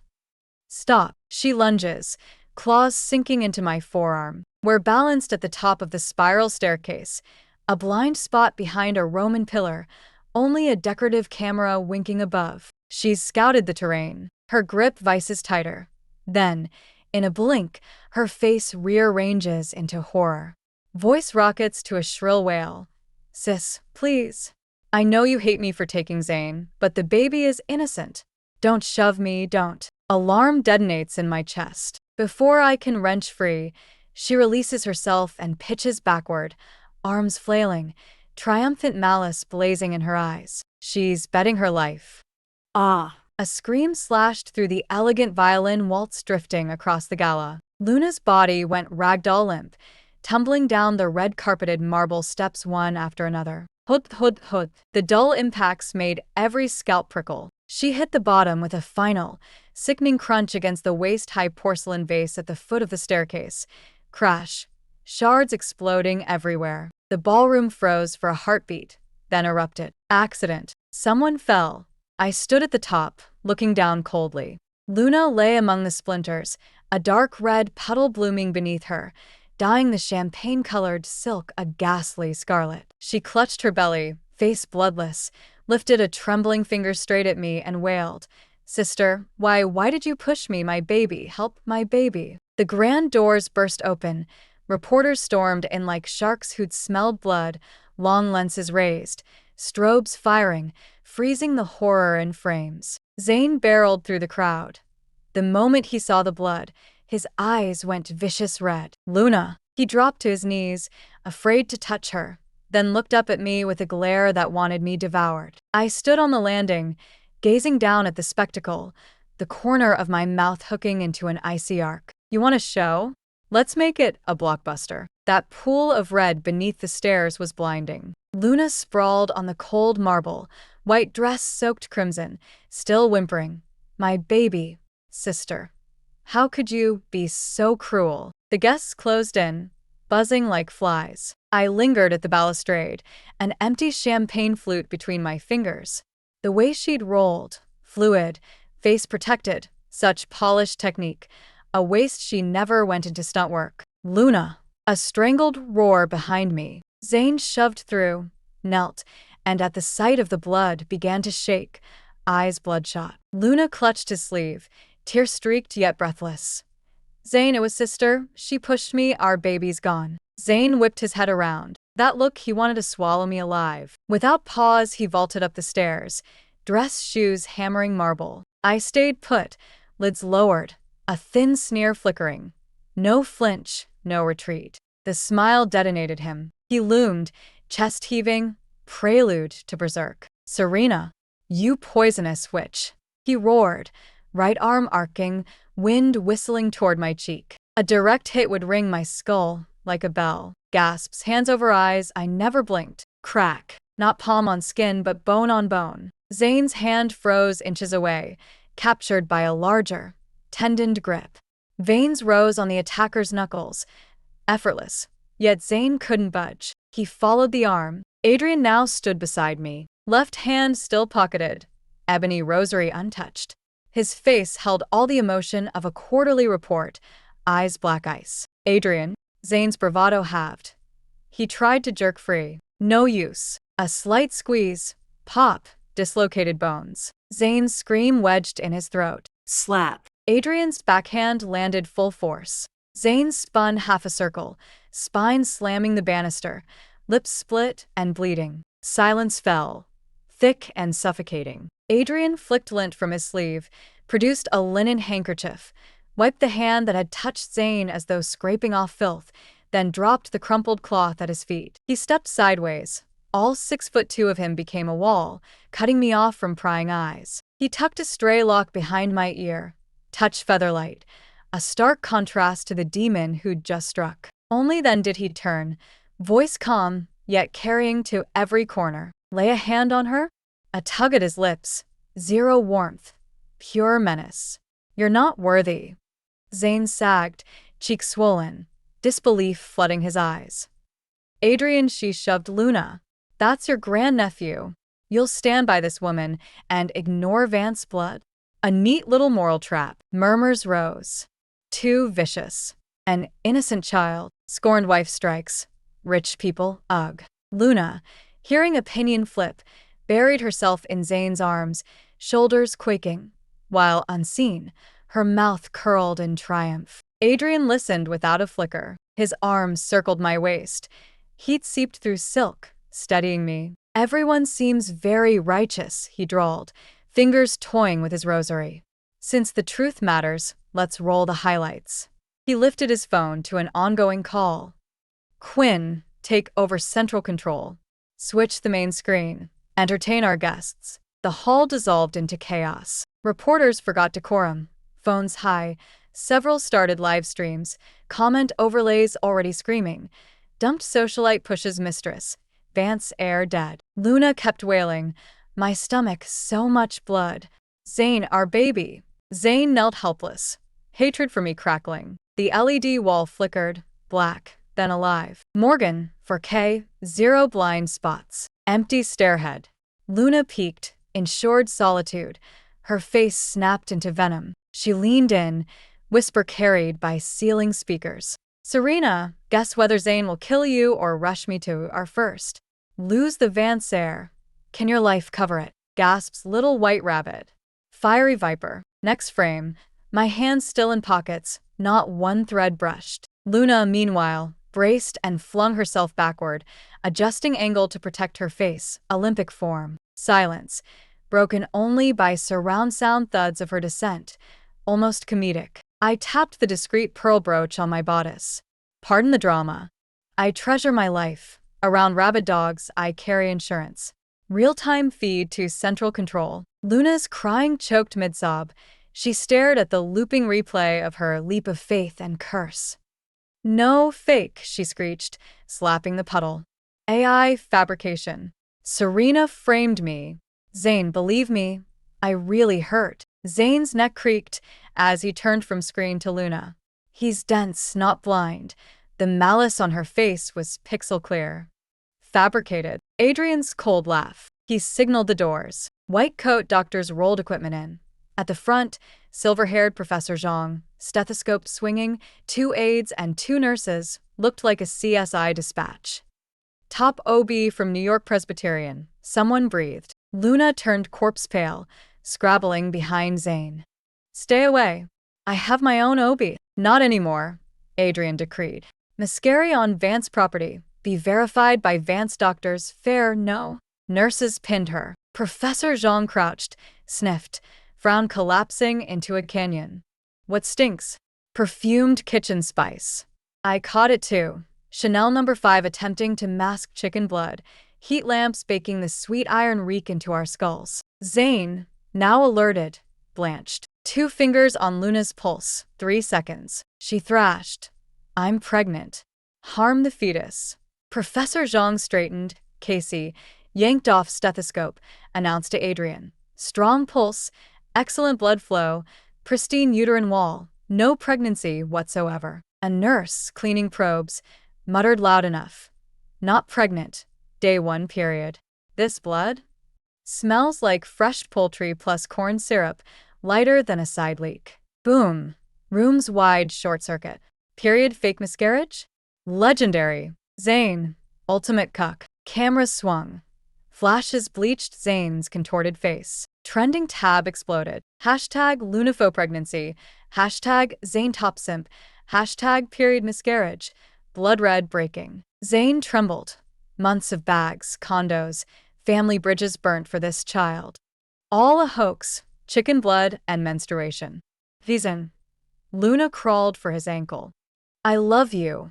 I only wanted to keep you. Get lost. Zayn roared, kicked her shoulder, flipping her. Still unsated, he lunged, throttling her. Liar. Where's the baby? Ultrasounds? All fake. Luna gagged, clawing red trails down his cheeks. They rolled in gore and porcelain like rabbit strays. Gutter gala. Onlookers filmed. None intervened. I watched from above, unmoved, half amused. A warm palm covered my eyes. Darkness.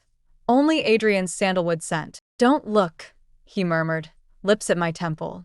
Filth breeds nightmares. I pulled his hand down, interlaced our fingers, smiled sideways. Adrian, I loved every scene. He answered with a squeeze, turned us away from the carnage, and strode out, sirens wailing ever nearer. The police cars had quieted outside Cedarhus Manor. Only rain ticking on window panes remained. Adrian disappeared into the bathroom, sandalwood laced with hospital disinfectant. Before shutting the door, he tossed me the study key, told me to fetch a supplemental equity transfer agreement for tomorrow. The study sits at the second floor end. I pushed in, chilled air breathed out, cold, hard, lifeless like its owner. Walls of black walnut shelves marched to the ceiling, books aligned by color and height. I rounded the massive mahogany desk, rifled the folders on top. Nothing. Drawer then? I slid open the center drawer. Empty. My gaze landed on the antique wooden fish centered on the shelf, lacquer gleaming. I shifted it. Something hard snagged beneath. A clasp. I pressed, click. No bookcase swung. Just the bottom right kickplate popped a finger's width, revealing a hidden drawer. Inside lay no gold, no classified contracts. Only a lonely tin box, rust-rimmed, paint-flaked, the sort that held cookies 15 years ago, alien amid priceless relics. I lifted it, it had heft. The lid fought me before it surrendered, exhaling old paper scent. Photographs, packed tight. I drew the top one. Fingers trembled. A candid shot. Bleachers of our high school field, 7 years ago. In frame, me in blue-white uniform, ponytail, Alex up, handing a bottled water to the boy beside. Just a back view, but I knew it was Zayn. Taken through chain link from a distant, skewed angle, voyeuristic. I flipped it over. On the back, in sharp fountain pen strokes that bit through the paper, May 20th, 2016, she handed that idiot a bottle of water and smiled so sweetly. I wanted to snap Zayn's wrist. My heart clenched. I picked up the second print. College debate final. I was eloquent on stage. Zayn played with his phone in the audience. On the back, November 4th, 2018, she's glowing and the blind bastard stares at a screen. I'd love to gouge his eyes out. Third, my first design award, bawling on the podium. Zayn forgot to come. I carried the trophy home alone. The photo caught me dabbing my eyes. On the back, one line, September 12th, 2020. Don't cry.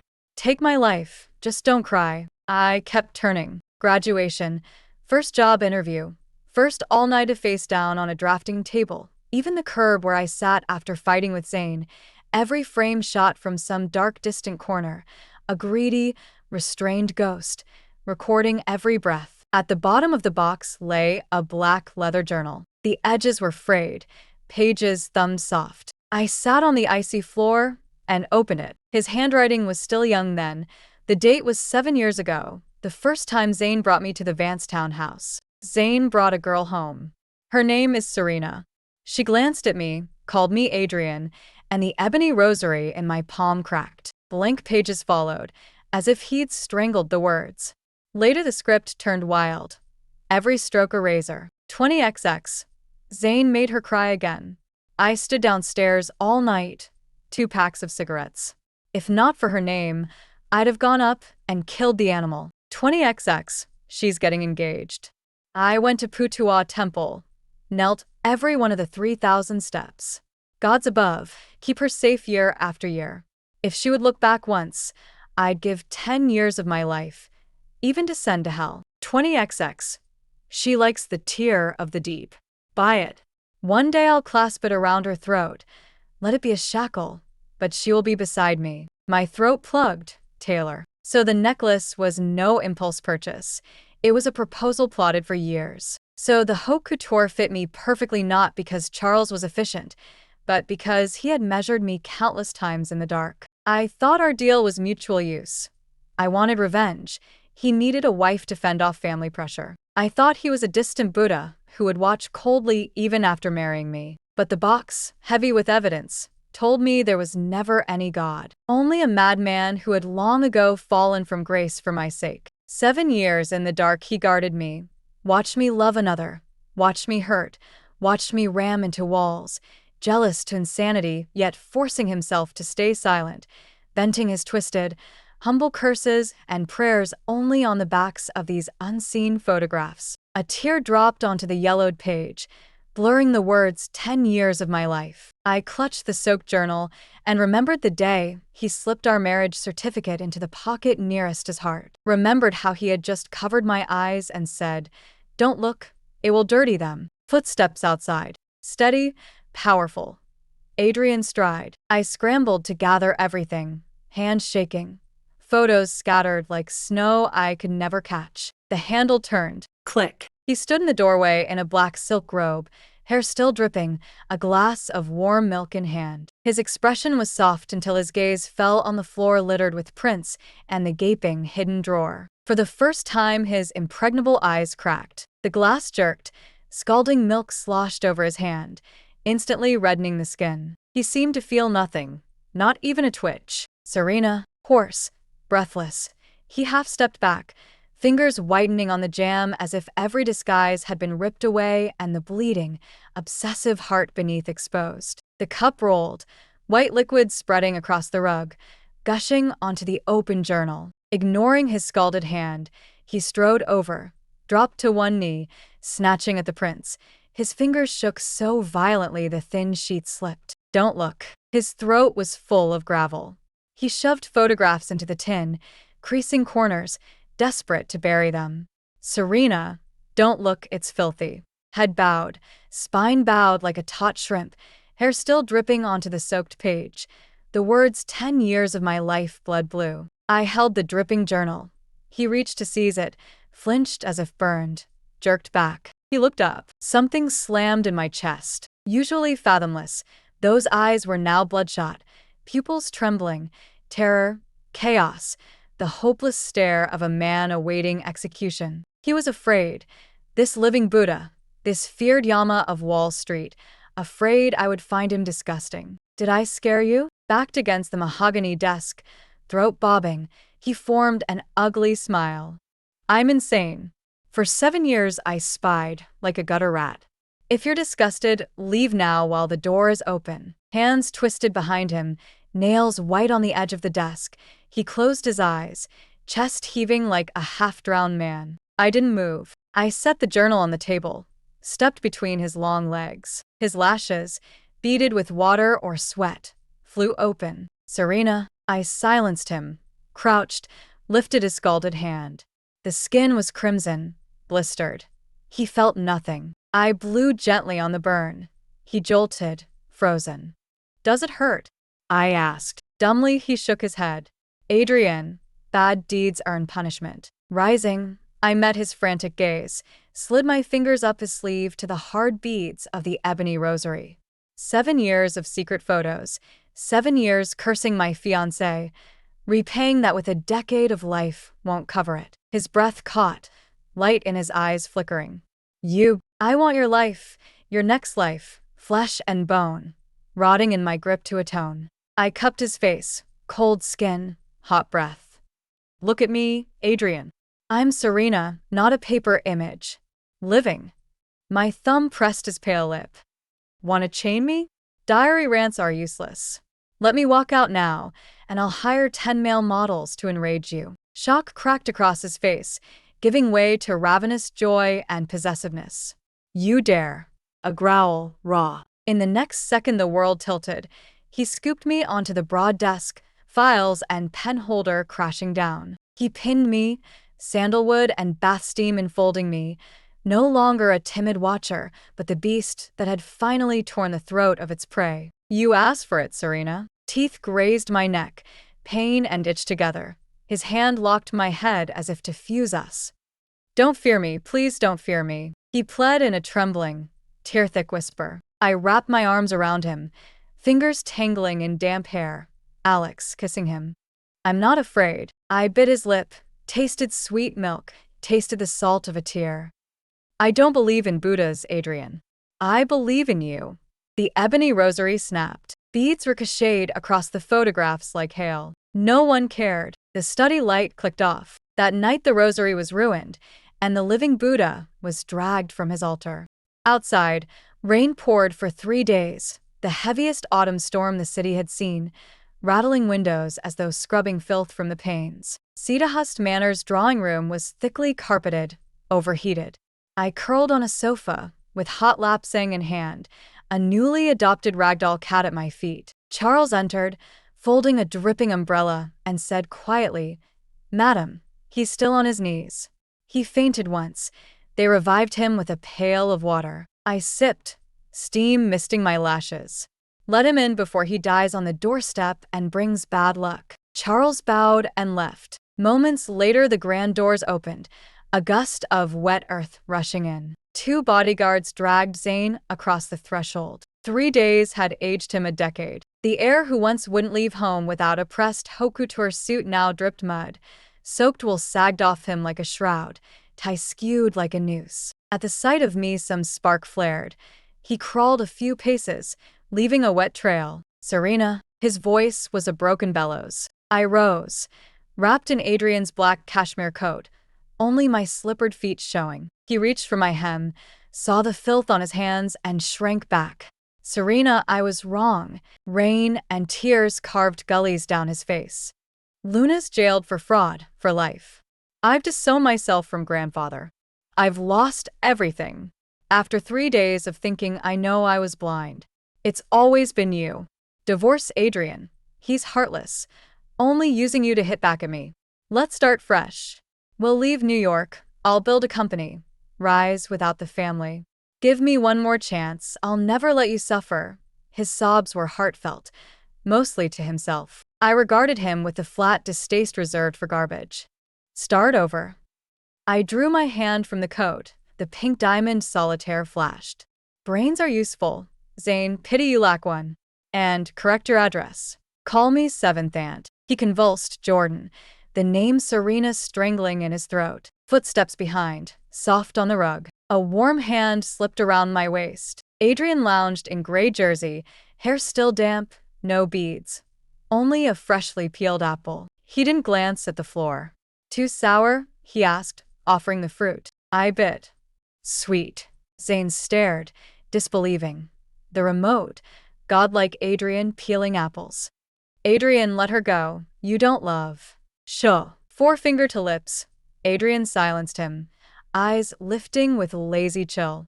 "Lower your voice." He rested his palm on my belly, stroking lightly. 3 months along. Thanks to your neat retreat. The doctor prescribes calm. Disturb my wife's bed rest period, and flaying your hide wouldn't cover it. Thunder cracked outside. Zane froze, gaze glued to Adrian's hand, lips quivering, color draining to ash. 3 months, while Luna's fake pregnancy duped him, I already carried the dynasty's true heir. Pregnant, he stammered. Adrian steered me away. "Cameron, mop up. The stench offends a lady." "Yes, sir." A thud echoed as we left. I never looked back, walking with Adrian into our warm interior, while the storm door slammed shut on wind and wails. 1 year later, clifftop wedding, Bali. Wind snatched at my veil. Adrian transferred 51% of Vance Corp into my name as betrothal gift. No officiant, no master of ceremonies. Before every power magnate in the East Coast, the man whose wrist once rotated ebony beads knelt. He lifted my bare foot as if it were priceless, and pressed a kiss to the arch. "I've spent my life scheming, trusting neither God nor Buddha," he said. eyes reflecting only me, his sole creed. Serena, you are my mortal world and my salvation. I believe only in you. Thank you for listening. On a scale of 1 to 10, how would you rate this tale? If you enjoyed it, like and share with friends. We look forward to your comments, and don't forget to subscribe for more stories. See you next time. For 10 years of our marriage, Adrian's favorite compliment was that I was gentle and domestic. I thought it meant Hayes loved me, until Hayes came home cradling a baby. Serena, Brielle, and I accidentally had a child. You're so understanding. You'll be good to him, right? The moment Hayes set the infant in my arms, my first reaction wasn't rage or shock. It just slipped out. So Hayes got cuckolded? After that I made no scenes, swallowed every shard of resentment, and for 5 saintly years helped raise the living proof of his betrayal, while quietly moving every asset into my name. When the last account clicked shut, I dropped the evidence on Instagram and slid the finished divorce petition across the breakfast table. Panic flickered across his face like a blown fuse, but I still lost my temper. Domestic?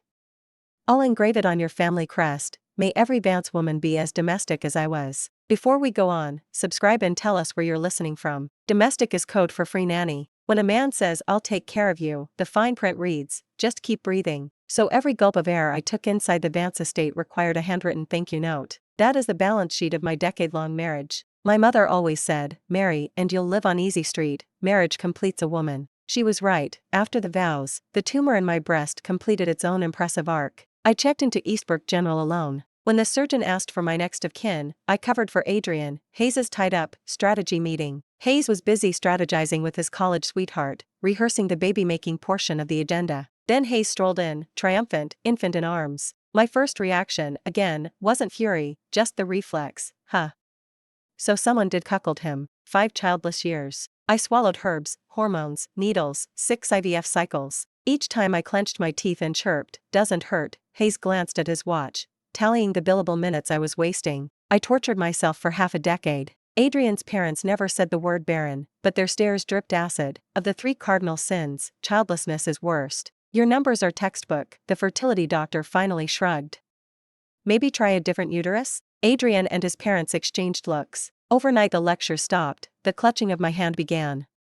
"Sweetheart, just love each other. That's plenty," they cooed, then pocketed their pension fund and vanished into round-the-world first-class cabins. Radio silence ever since. Only Adrian was left in the dark. To spare his pride I told the world the fault was mine. Naturally Margaret and Richard didn't contradict me, they praised my sensible grace. So the day Hayes rocked that baby into the house, I knew someone had cuckolded him. I was still debating whether to enlighten him when Hayes installed Brielle in the guest suite for her confinement. Whatever, I thought, Hayes hadn't sent me a courtesy memo when Hayes was cheating. Why should I send him one now? But the universe invoices you for every kindness you don't charge for. One morning the 5-year-old appeared in my bedroom, bruised purple from wrist to collarbone. My heart dropped. I blurted, "Oh, hell, this is bad." A bride who can't cook is comedy fodder for the in-laws. Once married, a woman forfeits the right to relax. Stay busy, spoil your husband, amuse your in-laws. Only then are you filial. Eleanor's second chapter of indoctrination. She engineered me into the perfect maid or concubine, and spineless me obeyed.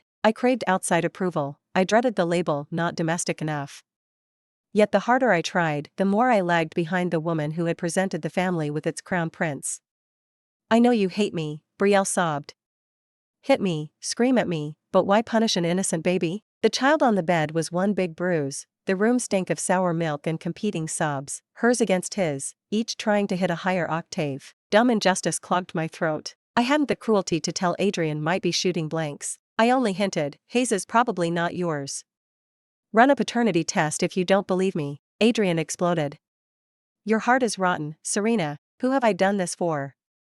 If you were broken, Brielle wouldn't have to trail after me without so much as a ring." Hayes rewrote the narrative until the villain was me. Once a man decides you're disposable, even your breathing is a personal attack. That night I pictured Adrian's portrait hanging above the fireplace, posthumously. I ran myself ragged tending Brielle's postpartum whims, and within a week I looked like a vampire on a juice cleanse. My reward?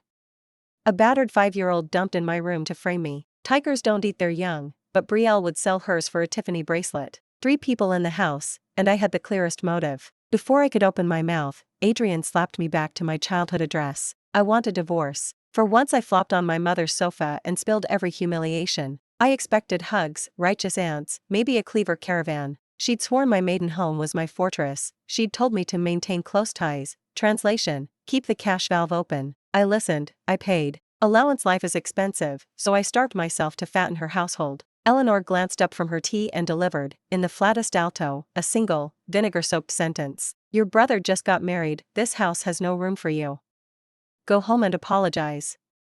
That's the end of it. A woman can make a life with anyone. Hayes only did what every man does.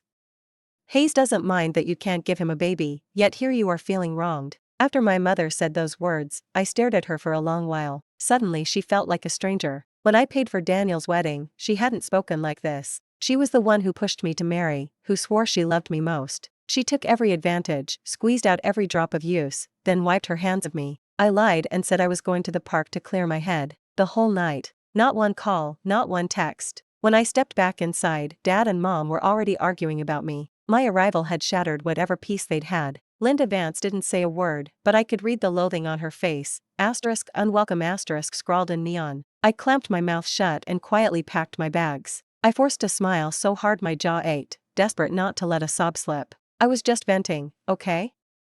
I'm not really getting divorced, look at you all, don't bother seeing me out. I'm leaving. The instant the door clicked shut I felt them exhale in relief. Turns out not being a burden is the highest virtue. I hailed a cab back to the Vance estate. The moment I opened the door I walked into a war zone. Brielle spotted me like I was the last lifeboat on the Titanic. She staggered over and thrust the baby into my arms. I gave a sour laugh. So this child was born for me to raise, huh? I set about tidying the mess in silence. Brielle lolled on the couch, legs crossed, acting like she already owned the place. She kept replaying a clip on her phone, loud enough for me to hear every word. Halfway through I realized it was a legal consultation. I'm a married man, the male voice said, and I want the cleanest way to dump my current wife. She's useless to me now. The lawyer on the other end snickered. And, what exactly did you expect her to be useful for? The man continued. She's perfect, but she offers me zero leverage. She's the classic trophy wife, gentle, domestic doormat. But now that I've made it, she's nothing but dead weight, and she has zero reproductive value. For that alone, I wish she'd just walk away and rot. Her loving me, that's her problem. I might throw her a token settlement, but anything more feels like a rip-off. She's a hopeless romantic, I can't even point to a single flaw. I just need a reasonable excuse so she'll leave on her own. I listened, transfixed, until the audio snapped off. The voice belonged to Adrian. I stood frozen, still holding the baby, hands shaking so hard I thought I'd drop him. My mind felt drenched in wet cement, heavy, thick, impossible to breathe. Brielle watched me, triumphant, hungry for hysterics. She raised her voice, needling. Can't pop out a kid? Don't blame the man for being ruthless. Worthless woman. To salvage the last scrap of dignity I had, I set Connor down and stumbled to the bedroom. I sat on the bed blankly for the longest time, staring at our wedding portrait. At some point the girl beaming in that picture had shriveled into this lifeless ghost. I kept asking myself, am I useless? Is it me? When his company hit a rough patch and Hayes cried poor, I emptied every penny of my dowry and sold every piece of gold I owned. Since the day we married, I cooked, I scrubbed, I managed every tedious detail so Hayes came home to a hot meal. I groveled and pleased his parents like a servant. For 5 years I believed I was barren and carried that guilt like a stone. When I wanted a job Hayes demanded, where does that leave my pride? You think I can't support my own wife? To protect his fragile ego. In the lean years I pinched every cent. I turned my 20s into the exact image of a man's safest bet, haggling with fishwives in the market, hair a mess, for a couple of bucks, and proud of it. In just a few years I'd become the bitter town gossip I once pitied. Useless, huh? Tears finally spilled. I went to the vanity for a tissue and caught my reflection. Who are you? Oh, Mom's shadow, that's who. In my 20s, I'd turned myself into a market hag. I needed one raw, screaming release. Night at Velvet, neon, whiskey, bass thrumming through the floor. I let it all out. Screw being good and grateful. Screw gentle and domestic. I, Serena, am nobody's maid or nanny ever again. Deserve to be cuckolded, you chump. 2 gutter rats want me to walk away penniless? Dream on. Yeah, dream on. Shot after shot. And lightweight me was toast. In my stupor I dreamed. A beggar woman lay in a dumpster, skin ulcerated, crawling with maggots, scavenging rotting scraps while the crowd clucked. Another abandoned wife, lost her mind, no home. I edged closer. One look, and my scalp prickled cold. I lurched back. The filthy, demented wreck, maggots in her hair, wore my exact face. Eyes bleeding, she grinned straight at me. She scuttled closer, faster the more I fled, laughing louder with every step. I let out a wail. Somebody help me. After the nightmare jolted me awake, I was shaking head to toe, cold sweat streaming. The bar patrons exchanged glances. Been there, seen that. Drunks are the house specialty. Once I'd calmed down, I swiped the sweat from my face and slid back onto a bar stool. I noticed my hand was stuffed with business cards, dozens of them, every size. I was about to dump the lot when 3 oversized words leapt out. Mistress Extraction Specialist? I shrugged and shoved the card in my pocket instead. Outside, a blade of morning sun slapped my cheeks. I exhaled, no more time for self-pity. My phone showed 17 missed calls from Adrian and a blizzard of texts. I gunned the engine and drove straight to Harrison, the lawyers' consulting club. My odds look lousy, I admitted. The attorney says a stay-at-home wife might not even get half the property. I want all of it. Hayes stared as if I'd cracked a joke. I did own shares in Adrian's company. How hard is it to start a shell company, shift assets, and leave him penniless? Barry, Hayes shot back. After the briefing I knew exactly how narrow my ledge was. I smiled, consoling myself. Fine. I can take the scenic route. That scenic route lasted 5 years. For 5 years I played trophy wife to perfection, feeding Adrian the illusion that I'd collapse without him. That afternoon I came home from the office and heard giggles and heavy breathing from the bedroom, filthy, familiar sounds. I peeled off my suit, went to the kitchen, and quietly cooked for them. Connor, food's ready. A bang, the door flew open and the bedroom behind me looked bombed. A voice barked, "Maid, get in here and clean my room." The kid was caked in mud. Hayes zeroed in on the sofa, threw himself down and rolled until every cushion wore a brown smear. Before I could mourn my tidy living room, Hayes grabbed a bag of chips, took one bite, gross, and emptied it like confetti. Hayes stuck out his tongue. Naya Naya. Fury flipped to laughter. I thumped my own chest, chanting stay zen. As I stooped to collect the mess, Hayes bolted into the kitchen. A clatter exploded. When I turned, black dots swarmed my eyes. Every last dish lay shattered, supper splattered across the tiles. I snapped. Connor, what do you think you're doing? The racket finally flushed the lovebirds. Brielle stumbled out half-dressed, tone syrupy sour. What's with the screaming? You scared me to death. Spotting the carnage, she coughed, guilty. Kids break stuff, it's called childhood. Besides, the Vance estate has only one heir. You're not still praying your belly will produce another, are you? Adrian lounged in the doorway, silent, brows knitted in pure disgust. His gaze swept past me as if I were furniture. I want steak. Her food's garbage. Whatever baby wants, we'll hit the bistro. She flashed the fresh hickeys on her neck. Have everything spotless before we're back. Connor shot me another demon grin on the way out. Us 3 are having steak, bye-bye. I dropped onto the sofa, pounding my chest so my heart wouldn't stroke out. My phone vibrated. A text popped up, Jordan, assets fully transferred. I typed back instantly, get the paternity test ready. I'll serve it at Richard's birthday banquet. I'll dump the whole bowl of urine on Adrian's head if I have to. Richard prizes family honor and has never acknowledged Brielle and Connor, until this year, when, shockingly, Hayes invited them. Banquet night. Adrian and Brielle arrived in theatrical style. Claiming a migraine, I parked myself at a corner table. I bided my time through course after course until guests started checking watches. The giant screen looping "Happy Birthday" went black, the ballroom lights died, gasps ricocheted. When the lights snapped back, a paternity test glared from the screen. No biological relationship confirmed. Anyone with eyes knew what those words meant. The hall detonated in chatter. I smiled, eyes hunting for Adrian's meltdown. But the scene I'd dreamed of, rage, collapse, hells, never came. Instead, Hayes wore a lazy half-smirk. Serena, you're that desperate for me? Can't live without me? So you frame Brielle to win me back? No accusation, just cocky amusement. Hayes was savoring the catfight. Brielle collapsed against him, sobbing prettily. She bullies me and you laugh? Then a new text slid onto my screen. Sorry sis, I blew it. Brielle got me drunk and pried it out of me. She knew you'd expose her at the party. So she had prepared a fake one in advance. She posted it in a family group chat, one you weren't in. She blinded them all and earned everyone's trust. That's why the old man let her into his birthday banquet today. Can't have kids, so what? Look what she's gone and done. Seems so meek, who knew she's filthy inside? Virtue and position don't match, trouble follows. You think she's barren by accident? Must have racked up too many sins. The tide of gossip rolled entirely over Brielle. I had no way to defend myself. Adrian looked down at me, a sneer flickering in his eyes.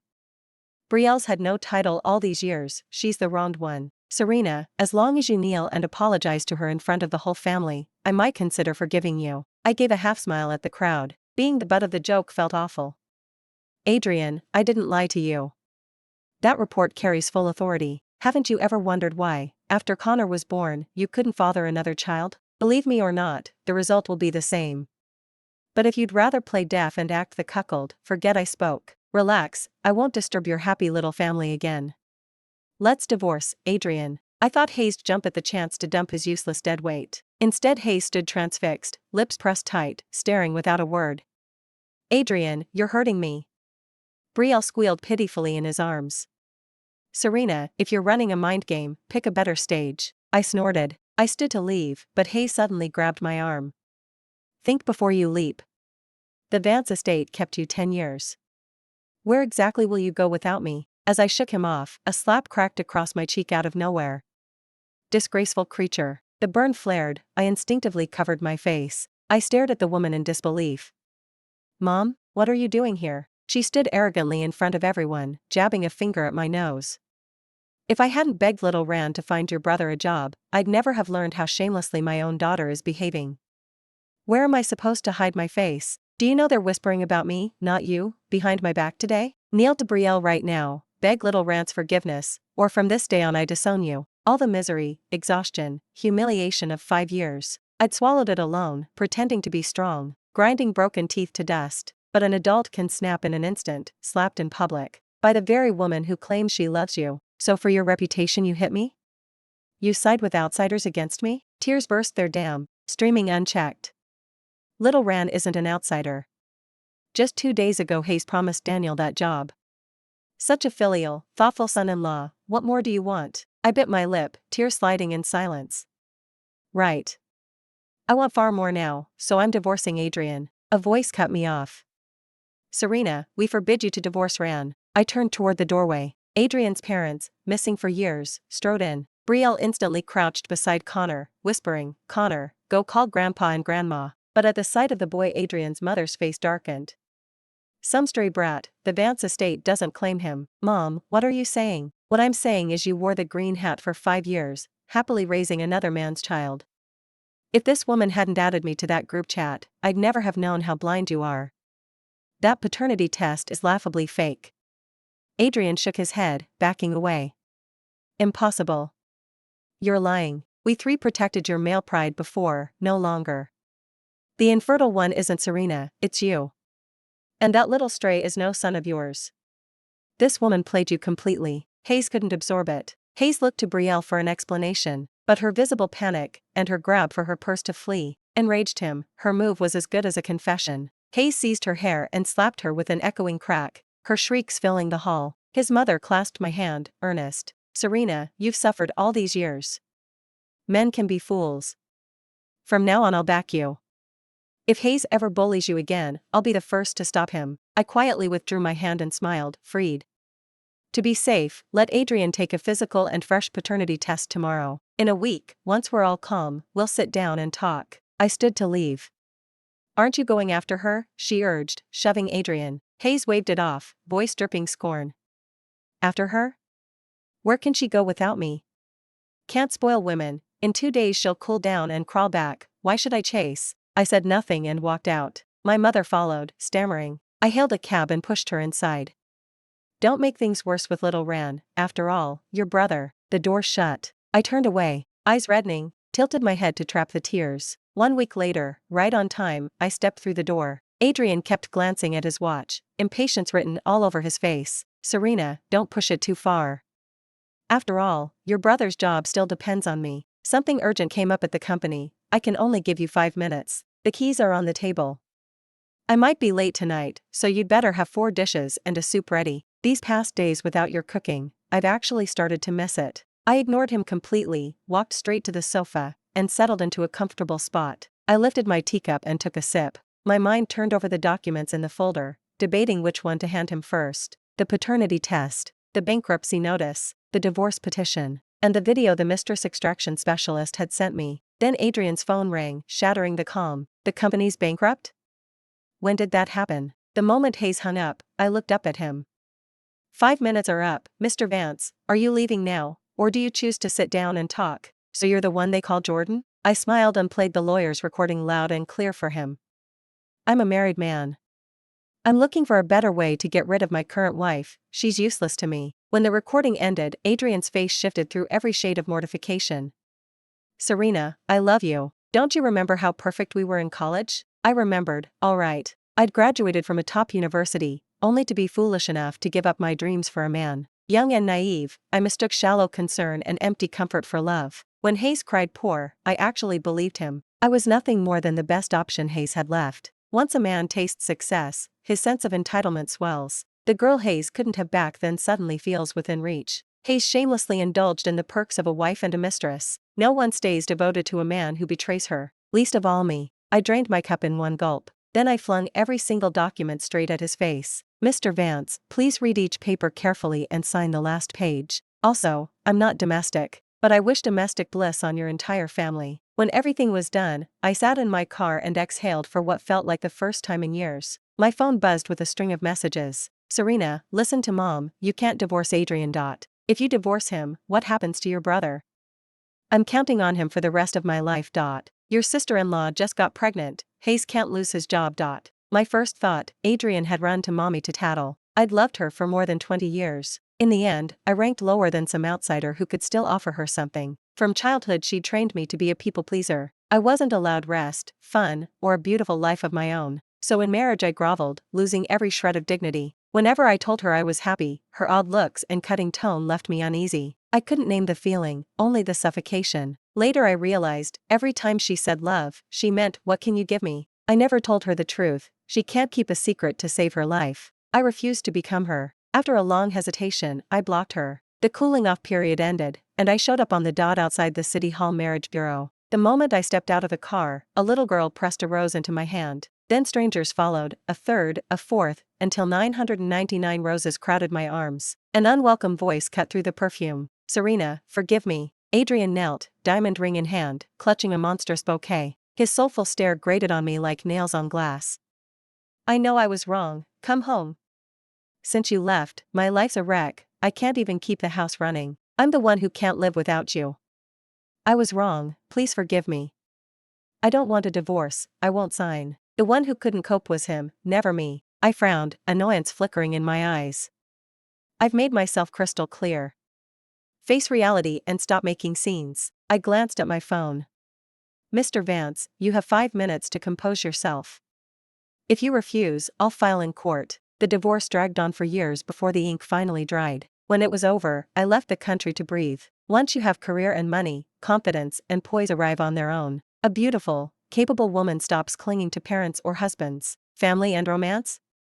Mere seasoning on the entree of life. Years later I returned for a visit. I cracked the window for fresh air, but a woman rifling through trash captured my gaze. She looked so much like Brielle that I rolled the glass lower. Then a teenage boy appeared, dragging a man whose leg had clearly been broken. Hayes kicked the garbage can over and hurled fists and curses at the woman on the ground. The car rolled on until the scene blurred and vanished. What's wrong, Jordan? I waved it away with a small, freeing smile.